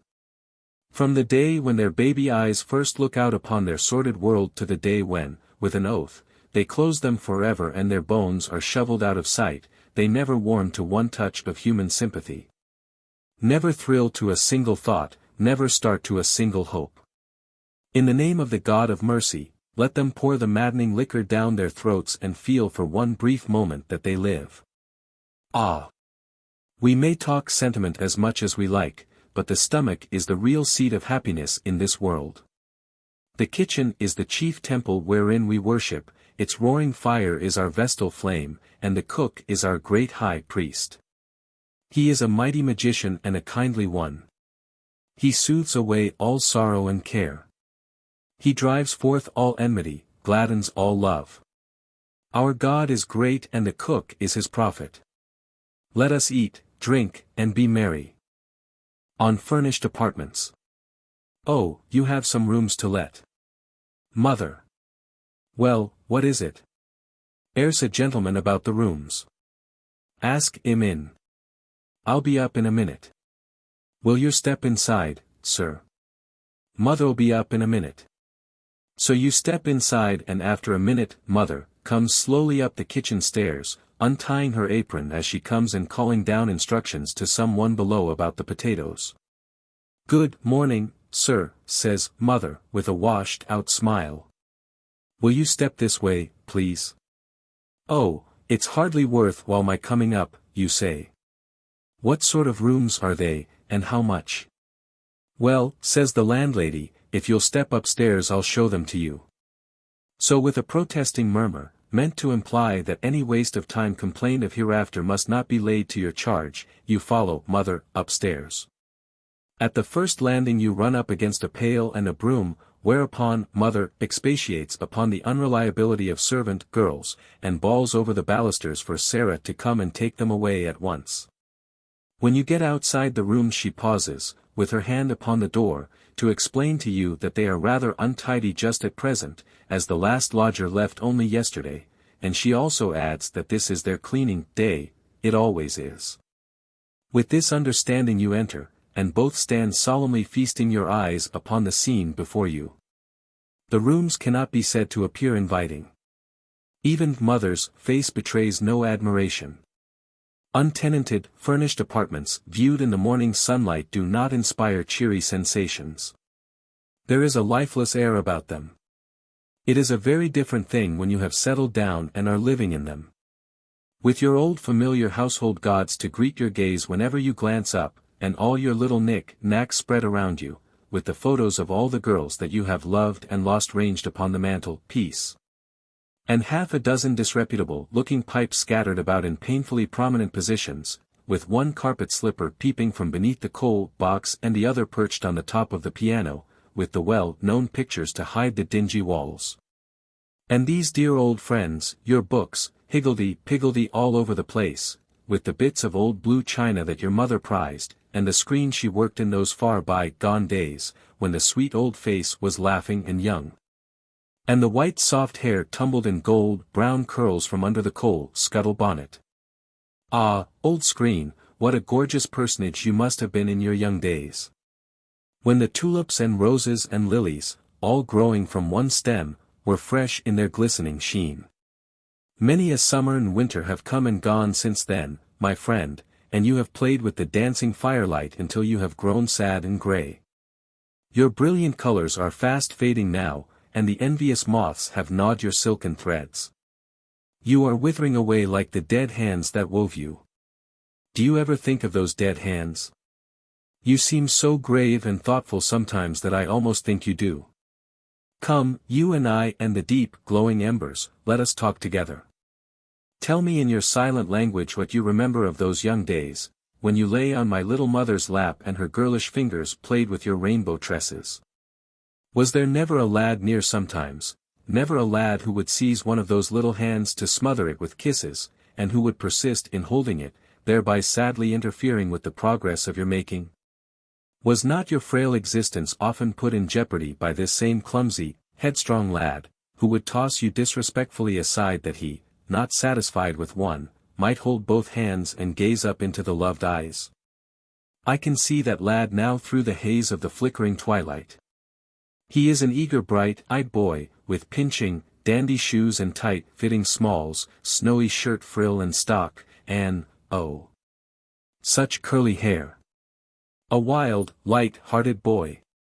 Can he be the great, grave gentleman upon whose stick I used to ride cross-legged, the care-worn man into whose thoughtful face I used to gaze with childish reverence and whom I used to call father? You say, yes, old screen. But are you quite sure? It is a serious charge you are bringing. Can it be possible? Did he have to kneel down in those wonderful smalls and pick you up and rearrange you before he was forgiven and his curly head smoothed by my mother's little hand? Ah! Old screen, and did the lads and the lassies go making love 50 years ago just as they do now? Are men and women so unchanged? Did little maidens' hearts beat the same under pearl-embroidered bodices as they do under Mother Hubbard cloaks? Have steel casks and chimney-pot hats made no difference to the brains that work beneath them? Oh, time! Great Kronos! And is this your power? Have you dried up seas and leveled mountains and left the tiny human heart strings to defy you? Ah, yes! They were spun by a mightier than thou, and they stretch beyond your narrow ken, for their ends are made fast in eternity. Aye, you may mow down the leaves and the blossoms, but the roots of life lie too deep for your sickle to sever. You refashion nature's garments, but you cannot vary by a jot the throbbings of her pulse. The world rolls round obedient to your laws, but the heart of man is not of your kingdom, for in its birthplace 1,000 years are but as yesterday. I am getting away, though, I fear, from my furnished apartments, and I hardly know how to get back. But I have some excuse for my meanderings this time. It is a piece of old furniture that has led me astray, and fancies gather, somehow, round old furniture, like moss around old stones. One's chairs and tables get to be almost part of one's life and to seem like quiet friends. What strange tales the wooden-headed old fellows could tell did they but choose to speak. At what unsuspected comedies and tragedies have they not assisted? What bitter tears have been sobbed into that old sofa cushion? What passionate whisperings the settee must have overheard? New furniture has no charms for me compared with old. It is the old things that we love, the old faces, the old books, the old jokes. New furniture can make a palace, but it takes old furniture to make a home. Not merely old in itself, lodging, house furniture generally is that, but it must be old to us, old in associations and recollections. The furniture of furnished apartments, however ancient it may be in reality, is new to our eyes, and we feel as though we could never get on with it. As, too, in the case of all fresh acquaintances, whether wooden or human, and there is very little difference between the two species sometimes, everything impresses you with its worst aspect. The knobby wood work and shiny horse hair covering of the easy chair suggest anything but ease. The mirror is smoky. The curtains want washing. The carpet is frayed. The table looks as if it would go over the instant anything was rested on it. The grate is cheerless, the wall paper hideous. The ceiling appears to have had coffee spilt all over it, and the ornaments, well, they are worse than the wallpaper. There must surely be some special and secret manufactory for the production of lodging house ornaments. Precisely the same articles are to be found at every lodging house all over the kingdom, and they are never seen anywhere else. There are the two, what do you call them? They stand one at each end of the mantel-piece, where they are never safe, and they are hung round with long triangular slips of glass that clank against one another and make you nervous. In the commoner class of rooms these works of art are supplemented by a couple of pieces of china which might each be meant to represent a cow sitting upon its hind legs, or a model of the Temple of Diana at Ephesus, or a dog. Or anything else you like to fancy. Somewhere about the room you come across a bilious-looking object, which at first you take to be a lump of dough left about by one of the children, but which on scrutiny seems to resemble an underdone Cupid. This thing the landlady calls a statue. Then there is a sampler, worked by some idiot related to the family, a picture of the Huguenots, 2 or 3 scripture texts, and a highly framed and glazed certificate to the effect that the father has been vaccinated, or is an odd fellow. Or something of that sort. You examine these various attractions and then dismally ask what the rent is. That's rather a good deal, you say on hearing the figure. Well, to tell you the truth, answers the landlady with a sudden burst of candor, I've always had, mentioning a sum a good deal in excess of the first named amount, and before that I used to have, a still higher figure. What the rent of apartments must have been 20 years ago makes one shudder to think of. Every landlady makes you feel thoroughly ashamed of yourself by informing you, whenever the subject crops up, that she used to get twice as much for her rooms as you are paying. Young men lodgers of the last generation must have been of a wealthier class than they are now, or they must have ruined themselves. I should have had to live in an attic. Curious, that in lodgings the rule of life is reversed. The higher you get up in the world the lower you come down in your lodgings. On the lodging house ladder the poor man is at the top, the rich man underneath. You start in the attic and work your way down to the first floor. A good many great men have lived in attics and some have died there. Attics, says the dictionary, are places where lumber is stored, and the world has used them to store a good deal of its lumber in at one time or another. Its preachers and painters and poets, its deep-browed men who will find out things, its fire-eyed men who will tell truths that no one wants to hear, these are the lumber that the world hides away in its attics. Haydn grew up in an attic and Chatterton starved in one. Addison and Goldsmith wrote in garrets. Faraday and De Quincey knew them well. Dar. Johnson camped cheerfully in them, sleeping soundly, too soundly sometimes, upon their trundle beds, like the sturdy old soldier of fortune that he was, inured to hardship and all careless of himself. Dickens spent his youth among them, Morland his old age, alas! A drunken, premature old age. Hans Andersen, the fairy king, dreamed his sweet fancies beneath their sloping roofs. Poor, wayward-hearted Collins leaned his head upon their crazy tables. Priggish Benjamin Franklin, savage, the wrong-headed, much troubled when he could afford any softer bed than a doorstep, young Bloomfield, Bobby Burns, Hogarth, what's the engineer, the roll is endless. Ever since the habitations of men were reared 2 stories high has the garret been the nursery of genius. No one who honors the aristocracy of mind can feel ashamed of acquaintanceship with them. Their damp, stained walls are sacred to the memory of noble names. If all the wisdom of the world and all its art, all the spoils that it has won from nature, all the fire that it has snatched from heaven, were gathered together and divided into heaps, and we could point and say, for instance, these mighty truths were flashed forth in the brilliant salon amid the ripple of light laughter and the sparkle of bright eyes. And this deep knowledge was dug up in the quiet study, where the bust of Pallas looks serenely down on the leather-scented shelves, and this heap belongs to the crowded street. And that to the daisied field, the heap that would tower up high above the rest as a mountain above hills would be the one at which we should look up and say, this noblest pile of all, these glorious paintings and this wondrous music. These trumpet words, these solemn thoughts, these daring deeds, they were forged and fashioned amid misery and pain in the sordid squalor of the city garret. There, from their eyries, while the world heaved and throbbed below, the kings of men sent forth their eagle thoughts to wing their flight through the ages. There, where the sunlight streaming through the broken panes fell on rotting boards and crumbling walls, there, from their lofty thrones, those rag-clothed Joves have hurled their thunderbolts and shaken, before now, the earth to its foundations. Huddle them up in your lumber rooms, O world! Shut them fast in and turn the key of poverty upon them. Weld close the bars, and let them fret their hero lives away within the narrow cage. Leave them there to starve, and rot, and die. Laugh at the frenzied beatings of their hands against the door. Roll onward in your dust and noise and pass them by, forgotten. But take care lest they turn and sting you. All do not, like the fabled phoenix, warble sweet melodies in their agony. Sometimes they spit venom, venom you must breathe whether you will or no, for you cannot seal their mouths, though you may fetter their limbs. You can lock the door upon them, but they burst open their shaky lattices and call out over the house tops so that men cannot but hear. You hounded wild Rousseau into the meanest garret of the Rue Saint-Jacques and jeered at his angry shrieks.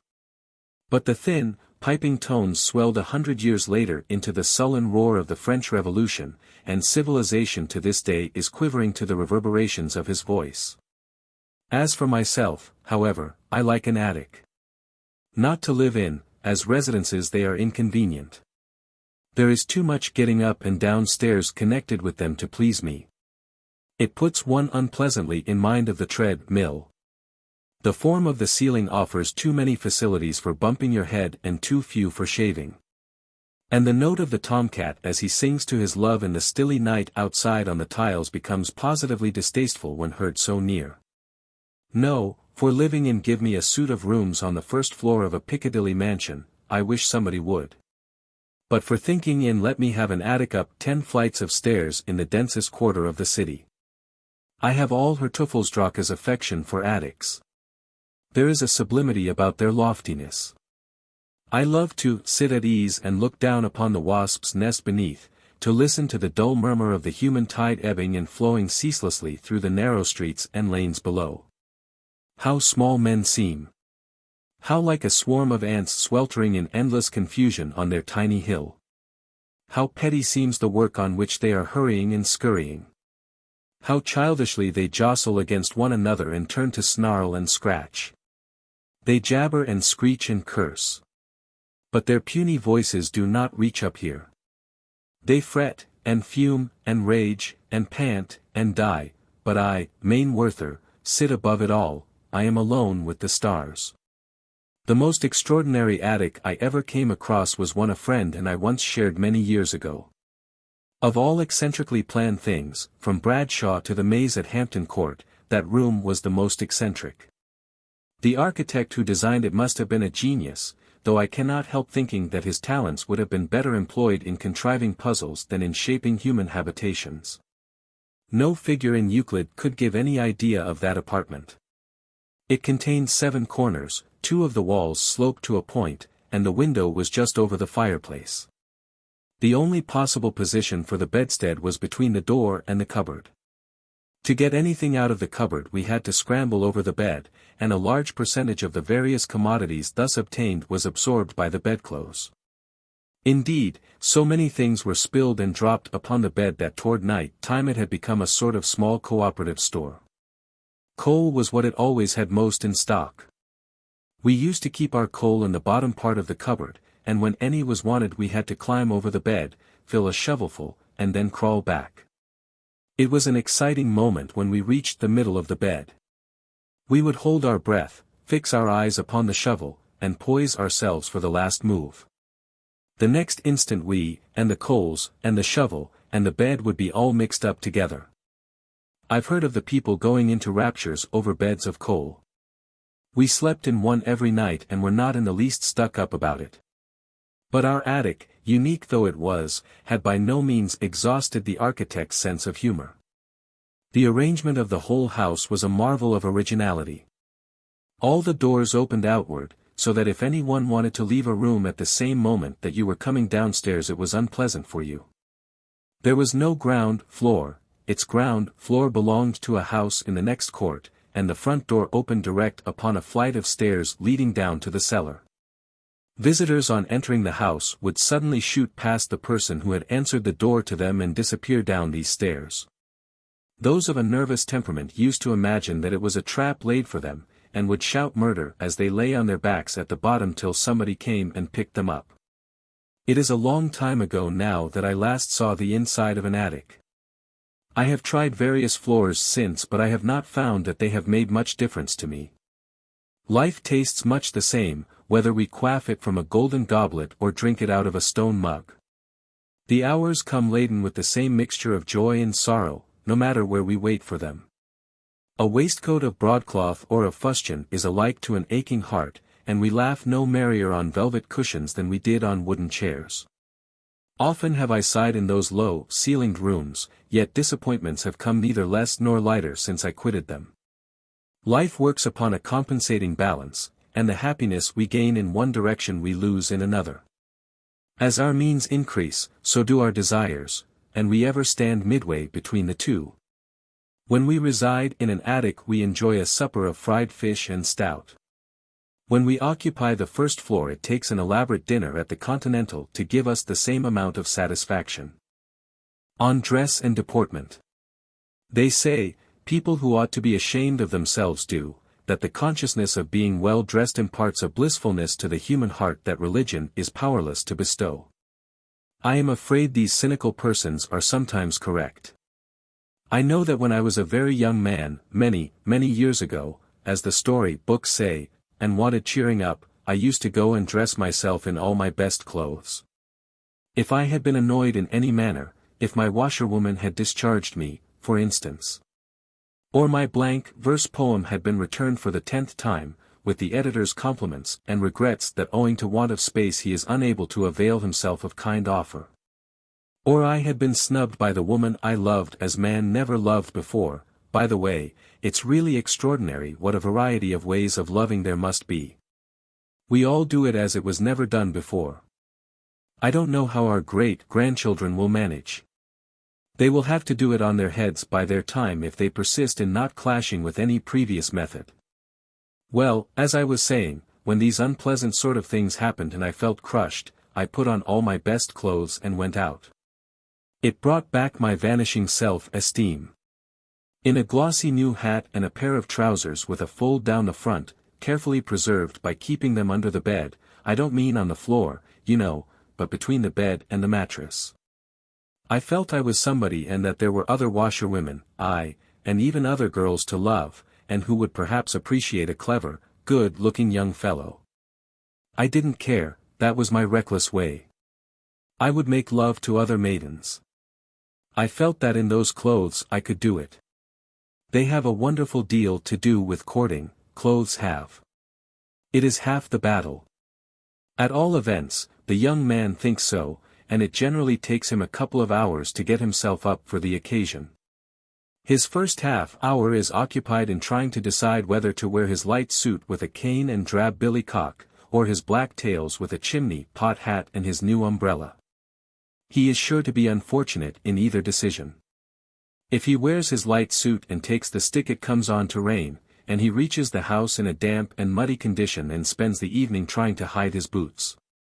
If, on the other hand, he decides in favor of the top hat and umbrella, nobody would ever dream of going out in a top hat without an umbrella. It would be like letting baby, bless it, toddle out without its nurse. How I do hate a top hat. One lasts me a very long while, I can tell you. I only wear it when, well, never mind when I wear it. It lasts me a very long while. I've had my present one 5 years. It was rather old-fashioned last summer, but the shape has come round again now and I look quite stylish. But to return to our young man and his courting. If he starts off with the top hat and umbrella, the afternoon turns out fearfully hot. And the perspiration takes all the soap out of his mustache and converts the beautifully arranged curl over his forehead into a limp wisp resembling a lump of seaweed. The fates are never favorable to the poor wretch. If he does by any chance reach the door in proper condition, she has gone out with her cousin and won't be back till late. How a young lover made ridiculous by the gawkiness of modern costume must envy the picturesque gallants of 70 years ago. Look at them, on the Christmas cards, with their curly hair and natty hats, their well-shaped legs encased in smalls, their dainty Hessian boots, their ruffling frills, their canes and dangling seals. No wonder the little maiden in the big poke bonnet and the light blue sash casts down her eyes and is completely won. Men could win hearts in clothes like that. But what can you expect from baggy trousers and a monkey jacket?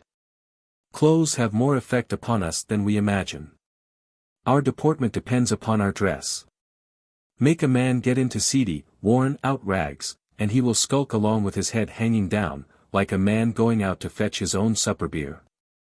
But deck out the same article in gorgeous raiment and fine linen, and he will strut down the main thoroughfare, swinging his cane and looking at the girls as perky as a bantam cock. Clothes alter our very nature. A man could not help being fierce and daring with a plume in his bonnet, a dagger in his belt, and a lot of puffy white things all down his sleeves. But in an ulster he wants to get behind a lamp post and call police. I am quite ready to admit that you can find sterling merit, honest worth, deep affection, and all such like virtues of the roast beef and plum pudding school as much, and perhaps more, under broadcloth and tweed as ever existed beneath silk and velvet. But the spirit of that knightly chivalry that rode a tilt for ladies' love and fought for ladies' smiles, needs the clatter of steel and the rustle of plumes to summon it from its grave between the dusty folds of tapestry and underneath the musty leaves of mouldering chronicles. The world must be getting old, I think, it dresses so very soberly now. We have been through the infant period of humanity, when we used to run about with nothing on but a long, loose robe, and like to have our feet bare. And then came the rough, barbaric age, the boyhood of our race. We didn't care what we wore then, but thought it nice to tattoo ourselves all over, and we never did our hair. And after that the world grew into a young man and became foppish. It decked itself in flowing curls and scarlet doublets, and went courting, and bragging, and bouncing, making a brave show. But all those merry, foolish days of youth are gone, and we are very sober, very solemn, and very stupid, some say, now. The world is a grave, middle-aged gentleman in this 19th century, and would be shocked to see itself with a bit of finery on. So it dresses in black coats and trousers, and black hats, and black boots, and, dear me, it is such a very respectable gentleman, to think it could ever have gone gaddying about as a troubadour or a knight-errant, dressed in all those fancy colors. Ah, well. We are more sensible in this age. Or at least we think ourselves so. It is a general theory nowadays that sense and dullness go together. Goodness is another quality that always goes with blackness. Very good people indeed, you will notice, dress altogether in black, even to gloves and neckties, and they will probably take to black shirts before long. Medium goods indulge in light trousers on week days, and some of them even go so far as to wear fancy waistcoats. On the other hand, people who care nothing for a future state go about in light suits. And there have been known wretches so abandoned as to wear a white hat. Such people, however, are never spoken of in genteel society, and perhaps I ought not to have referred to them here. By the way, talking of light suits, have you ever noticed how people stare at you the first time you go out in a new light suit? They do not notice it so much afterward. The population of London have got accustomed to it by the third time you wear it. I say, you, because I am not speaking from my own experience. I do not wear such things at all myself. As I said, only sinful people do so. I wish, though, it were not so, and that one could be good, and respectable, and sensible without making oneself a guy. I look in the glass sometimes at my too long, cylindrical bags, so picturesquely rugged about the knees, my stand-up collar and billycock hat, and wonder what right I have to go about making God's world hideous. Then wild and wicked thoughts come into my heart. I don't want to be good and respectable. I never can be sensible, I'm told, so that don't matter. I want to put on lavender-colored tights, with red velvet breeches and a green doublet slashed with yellow. To have a light blue silk cloak on my shoulder, and a black eagle's plume waving from my hat, and a big sword, and a falcon, and a lance, and a prancing horse, so that I might go about and gladden the eyes of the people. Why should we all try to look like ants crawling over a dust heap? Why shouldn't we dress a little gaily? I am sure if we did we should be happier. True, it is a little thing, but we are a little race, and what is the use of our pretending otherwise and spoiling fun? Let philosophers get themselves up like old crows if they like. But let me be a butterfly. Women, at all events, ought to dress prettily. It is their duty. They are the flowers of the earth and were meant to show it up. We abuse them a good deal, we men. But, goodness knows, the old world would be dull enough without their dresses and fair faces. How they brighten up every place they come into.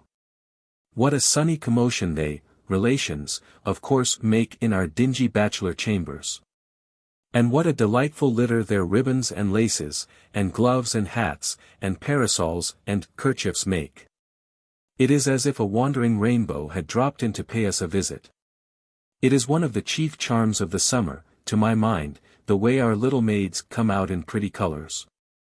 I like to see the pink and blue and white glancing between the trees, dotting the green fields, and flashing back the sunlight. You can see the bright colors such a long way off. There are 4 white dresses climbing a hill in front of my window now. I can see them distinctly, though it is 3 miles away. I thought at first they were milestones out for a lark. It's so nice to be able to see the darlings a long way off. Especially if they happen to be your wife and your mother-in-law. Talking of fields and milestones reminds me that I want to say, in all seriousness, a few words about women's boots. The women of these islands all wear boots too big for them. They can never get a boot to fit. The bootmakers do not keep sizes small enough. Over and over again have I known women sit down on the top rail of a stile and declare they could not go a step further because their boots hurt them so, and it has always been the same complaint, too big. It is time this state of things was altered. In the name of the husbands and fathers of England, I call upon the bootmakers to reform. Our wives, our daughters, and our cousins are not to be lamed and tortured with impunity. Why cannot narrow twos be kept more in stock? That is the size I find most women take. The waistband is another item of feminine apparel that is always too big. The dressmakers make these things so loose that the hooks and eyes by which they are fastened burst off, every now and then, with a report like thunder. Why women suffer these wrongs, Why they do not insist in having their clothes made small enough for them I cannot conceive. It can hardly be that they are disinclined to trouble themselves about matters of mere dress, for dress is the one subject that they really do think about. It is the only topic they ever get thoroughly interested in, and they talk about it all day long. If you see two women together, you may bet your bottom dollar they are discussing their own or their friends' clothes. You notice a couple of child-like beings conversing by a window, and you wonder what sweet, helpful words are falling from their sainted lips. So you move nearer and then you hear one say, "So I took in the waistband and let out a seam, and it fits beautifully now." "Well," says the other, "I shall wear my plum-colored body to the Jones, with a yellow plastron. And they've got some lovely gloves at Puttock's, only 1 and 11 pence. I went for a drive through a part of Derbyshire once with a couple of ladies. It was a beautiful bit of country, and they enjoyed themselves immensely. They talked dressmaking the whole time. Pretty view, that, I would say, waving my umbrella round. Look at those blue distant hills. That little white speck, nestling in the woods, is Chatsworth, and over there." "Yes, very pretty indeed," one would reply. "Well, why not get a yard of sarcenet?" "What, and leave the skirt exactly as it is?" "Certainly." "What place d'ye call this?" Then I would draw their attention to the fresh beauties that kept sweeping into view, and they would glance round and say, "Charming, sweetly pretty," and immediately go off into raptures over each other's pocket handkerchiefs. And mourn with one another over the decadence of cambric frilling. I believe if two women were cast together upon a desert island, they would spend each day arguing the respective merits of sea shells and birds' eggs considered as trimmings, and would have a new fashion in fig leaves every month. Very young men think a good deal about clothes, but they don't talk about them to each other. They would not find much encouragement. A fop is not a favorite with his own sex. Indeed, he gets a good deal more abuse from them than is necessary. His is a harmless failing and it soon wears out. Besides, a man who has no foppery at 20 will be a slatternly, dirty, collar, unbrushed coat man at 40. A little foppishness in a young man is good, it is human. I like to see a young cock ruffle his feathers, stretch his neck, and crow as if the whole world belonged to him. I don't like a modest, retiring man. Nobody does, not really, however much they may prate about modest worth and other things they do not understand. A meek deportment is a great mistake in the world. Uriah Heep's father was a very poor judge of human nature, or he would not have told his son, as he did, that people liked humbleness. There is nothing annoys them more, as a rule. Rows are half the fun of life, and you can't have rows with humble, meek answering individuals. They turn away our wrath, and that is just what we do not want. We want to let it out. We have worked ourselves up into a state of exhilarating fury, and then just as we are anticipating the enjoyment of a vigorous set to, they spoil all our plans with their exasperating humility. Xanthipp's life must have been one long misery, tied to that calmly irritating man, Socrates. Fancy a married woman doomed to live on from day to day without one single quarrel with her husband. A man ought to humor his wife in these things. Heaven knows their lives are dull enough, poor girls. They have none of the enjoyments we have. They go to no political meetings, they may not even belong to the local amateur parliament. They are excluded from smoking carriages on the Metropolitan Railway, and they never see a comic paper, or if they do not know it is comic, nobody tells them. Surely, with existence such a dreary blank for them as this, we might provide a little row for their amusement now and then, even if we do not feel inclined for it ourselves.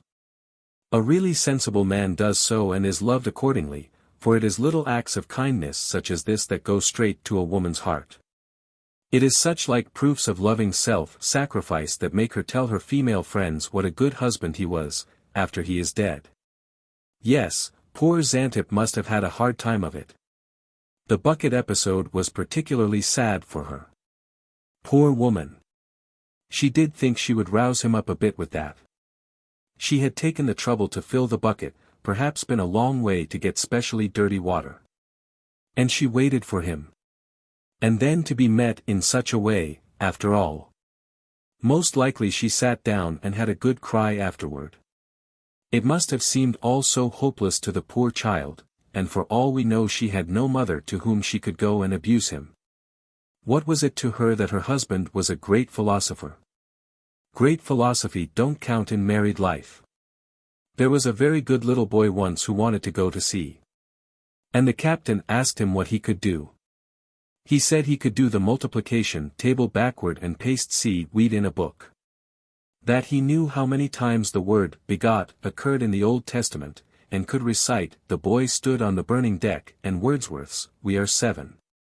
Very good, indeed," said the man of the sea, "and can ye carry coals?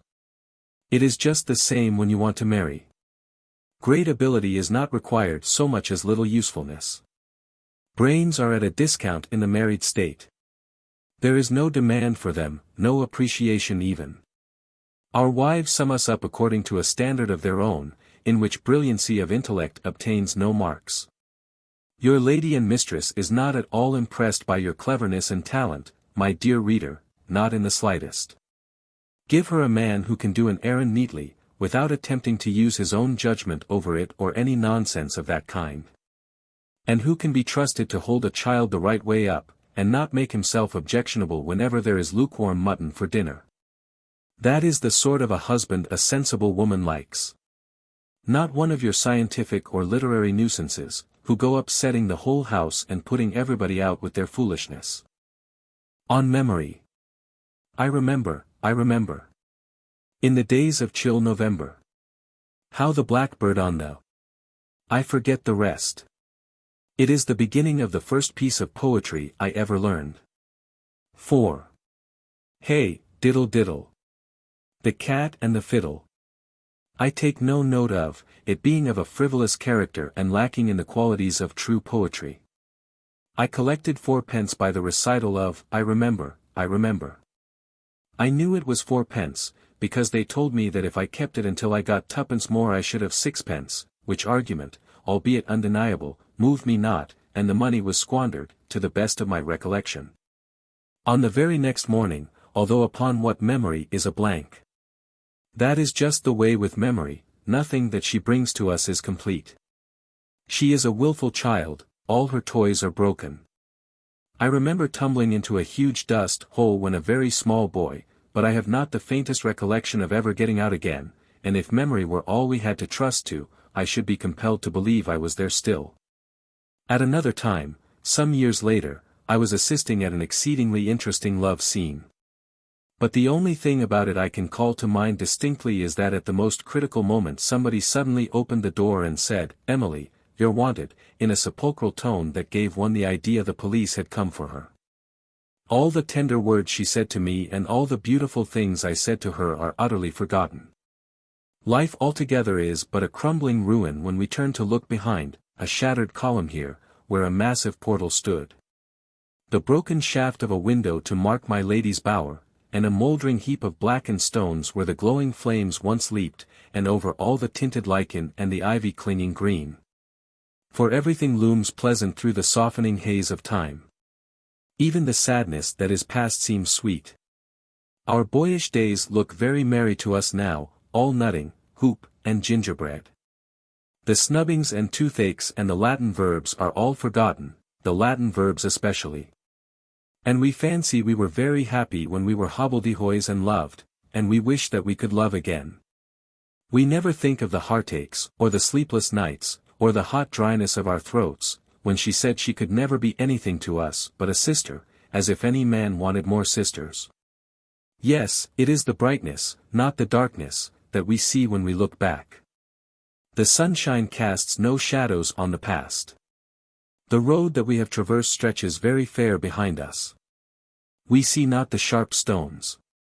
We dwell but on the roses by the wayside, and the strong briars that stung us are, to our distant eyes, but gentle tendrils waving in the wind. God be thanked that it is so, that the ever-lengthening chain of memory has only pleasant links, and that the bitterness and sorrow of to-day are smiled at on the morrow. It seems as though the brightest side of everything were also its highest and best, so that as our little lives sink back behind us into the dark sea of forgetfulness, all that which is the lightest and the most gladsome is the last to sink. And stands above the waters, long in sight, when the angry thoughts and smarting pain are buried deep below the waves and trouble us no more. It is this glamour of the past, I suppose, that makes old folk talk so much nonsense about the days when they were young. The world appears to have been a very superior sort of place then, and things were more like what they ought to be. Boys were boys then, and girls were very different. Also winters were something like winters, and summers not at all the wretched things we get put off with nowadays. As for the wonderful deeds people did in those times and the extraordinary events that happened, it takes 3 strong men to believe half of them. I like to hear one of the old boys telling all about it to a party of youngsters who he knows cannot contradict him. It is odd if, after a while, he doesn't swear that the moon shone every night when he was a boy, and that tossing mad bulls in a blanket was the favorite sport at his school. It always has been and always will be the same. The old folk of our grandfathers' young days sang a song bearing exactly the same burden, and the young folk of today will drone out precisely similar nonsense for the aggravation of the next generation. "Oh, give me back the good old days of 50 years ago," has been the cry ever since Adam's 51st birthday.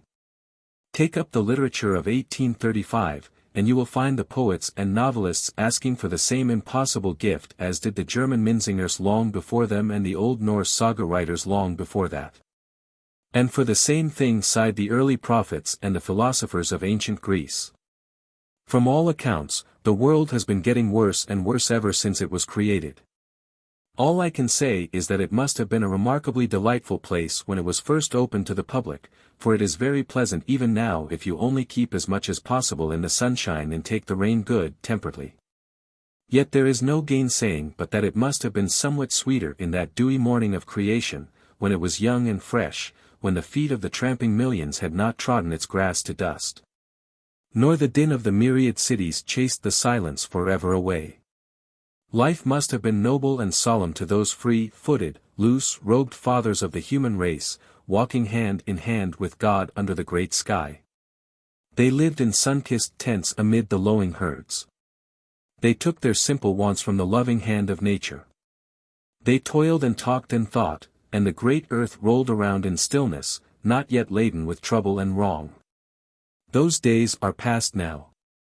The quiet childhood of humanity, spent in the far-off forest glades and by the murmuring rivers, is gone forever, and human life is deepening down to manhood amid tumult, doubt, and hope. Its age of restful peace is past. It has its work to finish and must hasten on. What that work may be, what this world's share is in the great design, we know not, though our unconscious hands are helping to accomplish it. Like the tiny coral insect working deep under the dark waters, we strive and struggle each for our own little ends, nor dream of the vast fabric we are building up for God. Let us have done with vain regrets and longings for the days that never will be ours again. Our work lies in front, not behind us, and forward is our motto. Let us not sit with folded hands, gazing upon the past as if it were the building. It is but the foundation. Let us not waste heart and life thinking of what might have been and forgetting the maybe that lies before us. Opportunities flit by while we sit regretting the chances we have lost, and the happiness that comes to us we heed not, because of the happiness that is gone. Years ago, when I used to wander of an evening from the fireside to the pleasant land of fairy tales, I met a doughty knight and true. Many dangers had he overcome, in many lands had been. And all men knew him for a brave and well-tried knight, and one that knew not fear, except, maybe, upon such seasons when even a brave man might feel afraid and yet not be ashamed. Now, as this knight one day was pricking wearily along a toilsome road, his heart misgave him and was sore within him because of the trouble of the way. Rocks, dark and of a monstrous size, hung high above his head, and like enough it seemed unto the knight that they should fall and he lie low beneath them. Chasms there were on either side, and darksome caves wherein fierce robbers lived, and dragons, very terrible, whose jaws dripped blood. And upon the road there hung a darkness as of night. So it came over that good knight that he would no more press forward, but seek another road, less grievously beset with difficulty unto his gentle steed. But when in haste he turned and looked behind, much marvelled our brave knight, for lo! Of all the way that he had ridden there was naught for eye to see, but at his horse's heels there yawned a mighty gulf, whereof no man might ever spy the bottom, so deep was that same gulf. Then when Sir Gielant saw that of going back there was none, he prayed to good Saint Cuthbert, and setting spurs into his steed rode forward bravely and most joyously. And naught harmed him. There is no returning on the road of life. The frail bridge of time on which we tread sinks back into eternity at every step we take. The past is gone from us forever. It is gathered in and garnered. It belongs to us no more. No single word can ever be unspoken, no single step retraced. Therefore it beseems us as true knights to prick on bravely, not idly weep because we cannot now recall. A new life begins for us with every second.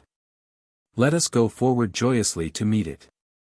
We must press on whether we will or no, and we shall walk better with our eyes before us than with them ever cast behind. A friend came to me the other day and urged me very eloquently to learn some wonderful system by which you never forgot anything. I don't know why he was so eager on the subject, unless it be that I occasionally borrow an umbrella and have a knack of coming out, in the middle of a game of whist, with a mild lore. I've been thinking all along that clubs were trumps. I declined the suggestion, however, in spite of the advantages he so attractively set forth. I have no wish to remember everything. There are many things in most men's lives that had better be forgotten. There is that time, many years ago, when we did not act quite as honorably, quite as uprightly, as we perhaps should have done, that unfortunate deviation from the path of strict probity we once committed, and in which, more unfortunate still, we were found out, that act of folly, of meanness, of wrong. Ah, well! We paid the penalty, suffered the maddening hours of vain remorse, the hot agony of shame, the scorn, perhaps, of those we loved. Let us forget.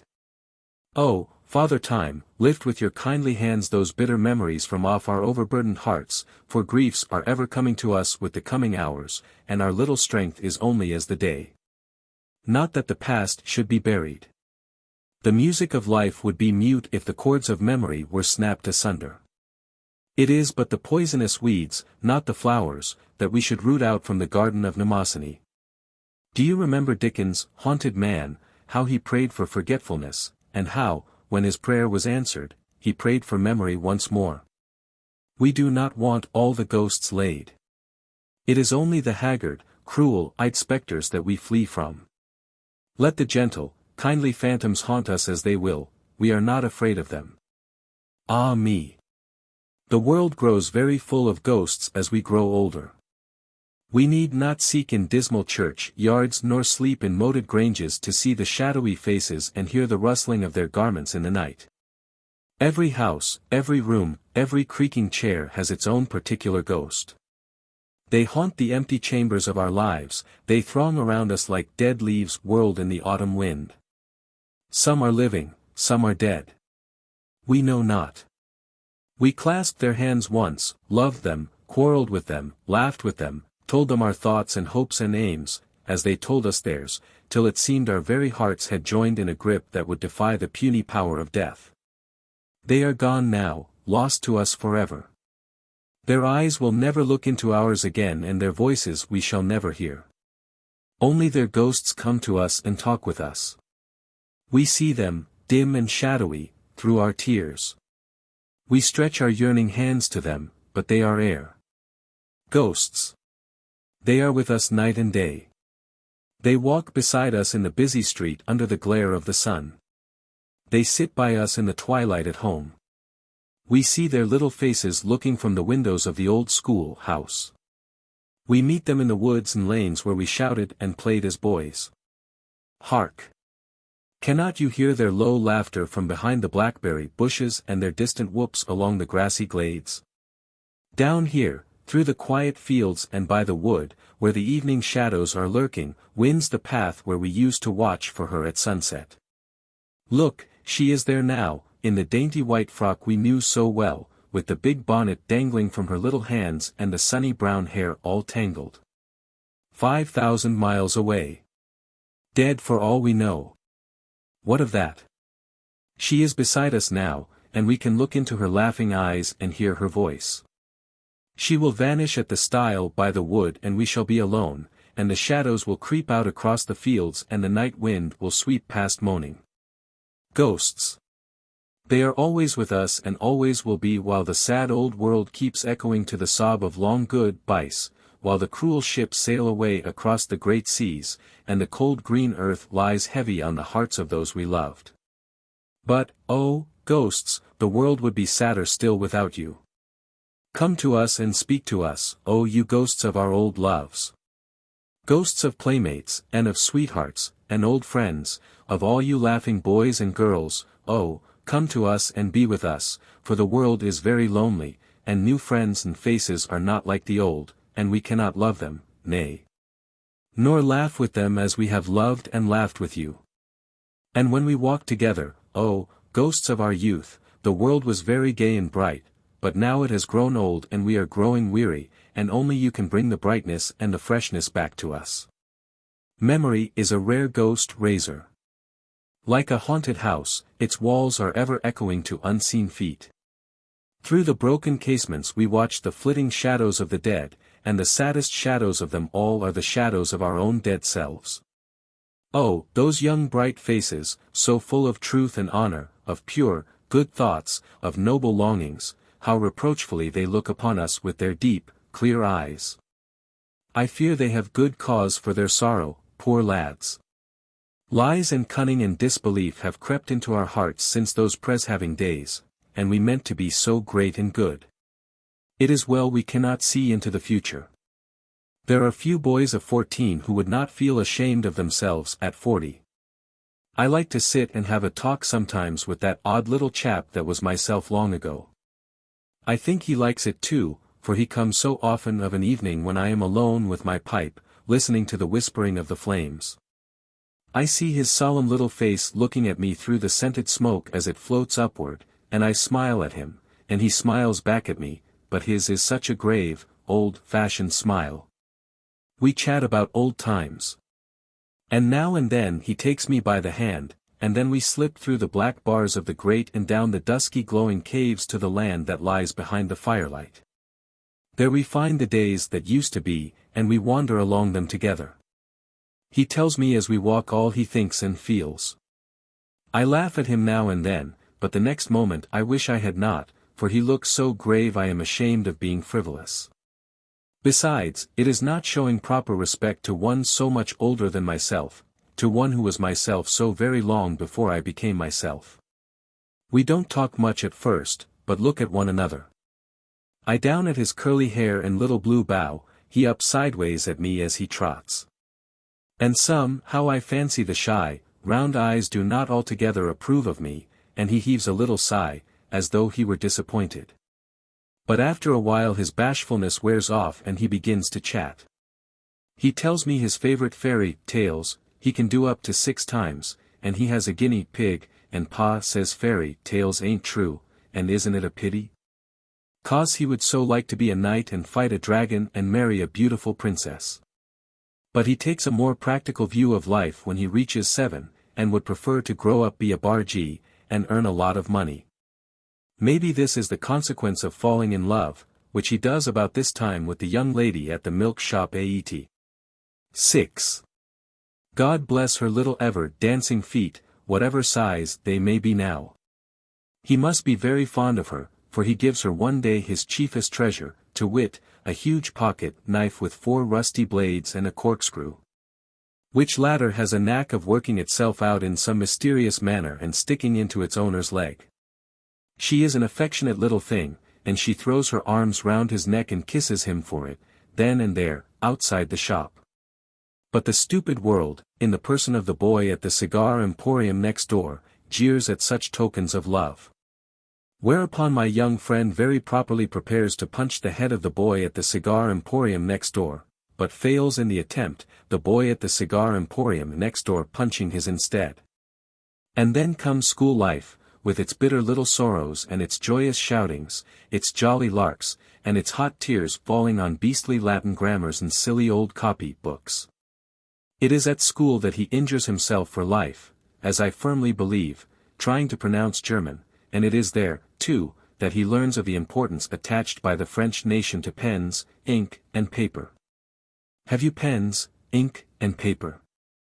is the first question asked by one Frenchman of another on their meeting.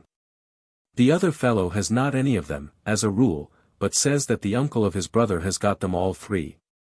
The first fellow doesn't appear to care a hang about the uncle of the other fellow's brother. What he wants to know now is, has the neighbor of the other fellow's mother got them? "The neighbor of my mother has no pens, no ink, and no paper," replies the other man, beginning to get wild. "Has the child of thy female gardener some pens, some ink, or some paper?" He has him there. After worrying enough about these wretched inks, pens, and paper to make everybody miserable, it turns out that the child of his own female gardener hasn't any. Such a discovery would shut up any one but a French exercise man. It has no effect at all, though, on this shameless creature. He never thinks of apologizing, but says his aunt has some mustard. So in the acquisition of more or less useless knowledge, soon happily to be forgotten, boyhood passes away. The red brick school house fades from view, and we turn down into the world's high road. My little friend is no longer little now. The short jacket has sprouted tails. The battered cap, so useful as a combination of pocket handkerchief, drinking cup, and weapon of attack, has grown high and glossy. And instead of a slate pencil in his mouth there is a cigarette, the smoke of which troubles him, for it will get up his nose. He tries a cigar a little later on as being more stylish, a big black Havana. It doesn't seem altogether to agree with him, for I find him sitting over a bucket in the back kitchen afterward, solemnly swearing never to smoke again. And now his mustache begins to be almost visible to the naked eye, whereupon he immediately takes to brandy and sodas and fancies himself a man. He talks about 2-to-1 against the favorite, refers to actresses as Little Emmy, and Kate, and Baby, and murmurs about his losses at cards the other night, in a style implying that thousands have been squandered, though, to do him justice, the actual amount is most probably 1 and 2pence. Also, if I see aright, for it is always twilight in this land of memories, he sticks an eyeglass in his eye and stumbles over everything. His female relations, much troubled at these things, pray for him, bless their gentle hearts, and see visions of Old Bailey trials and halters as the only possible outcome of such reckless dissipation, and the prediction of his first school master, that he would come to a bad end, assumes the proportions of inspired prophecy. He has a lordly contempt at this age for the other sex, a blatantly good opinion of himself, and a sociably patronizing manner toward all the elderly male friends of the family. Altogether, it must be confessed, he is somewhat of a nuisance about this time. It does not last long, though. He falls in love in a little while, and that soon takes the bounce out of him. I notice his boots are much too small for him now, and his hair is fearfully and wonderfully arranged. He reads poetry more than he used, and he keeps a rhyming dictionary in his bedroom. Every morning Emily Jane finds scraps of torn-up paper on the floor and reads thereon of cruel hearts and love's deep darts, of beauteous eyes and lovers' sighs, and much more of the old song that lads so love to sing and lassies love to listen to while giving their dainty heads a toss and pretending never to hear. The course of love, however, seems not to have run smoothly, for later on he takes more walking exercise and less sleep, poor boy, than is good for him, and his face is suggestive of anything but wedding bells and happiness ever after. And here he seems to vanish. The little, boyish self that has grown up beside me as we walked is gone. I am alone and the road is very dark. I stumble on, I know not how nor care, for the way seems leading nowhere, and there is no light to guide. But at last the morning comes, and I find that I have grown into myself.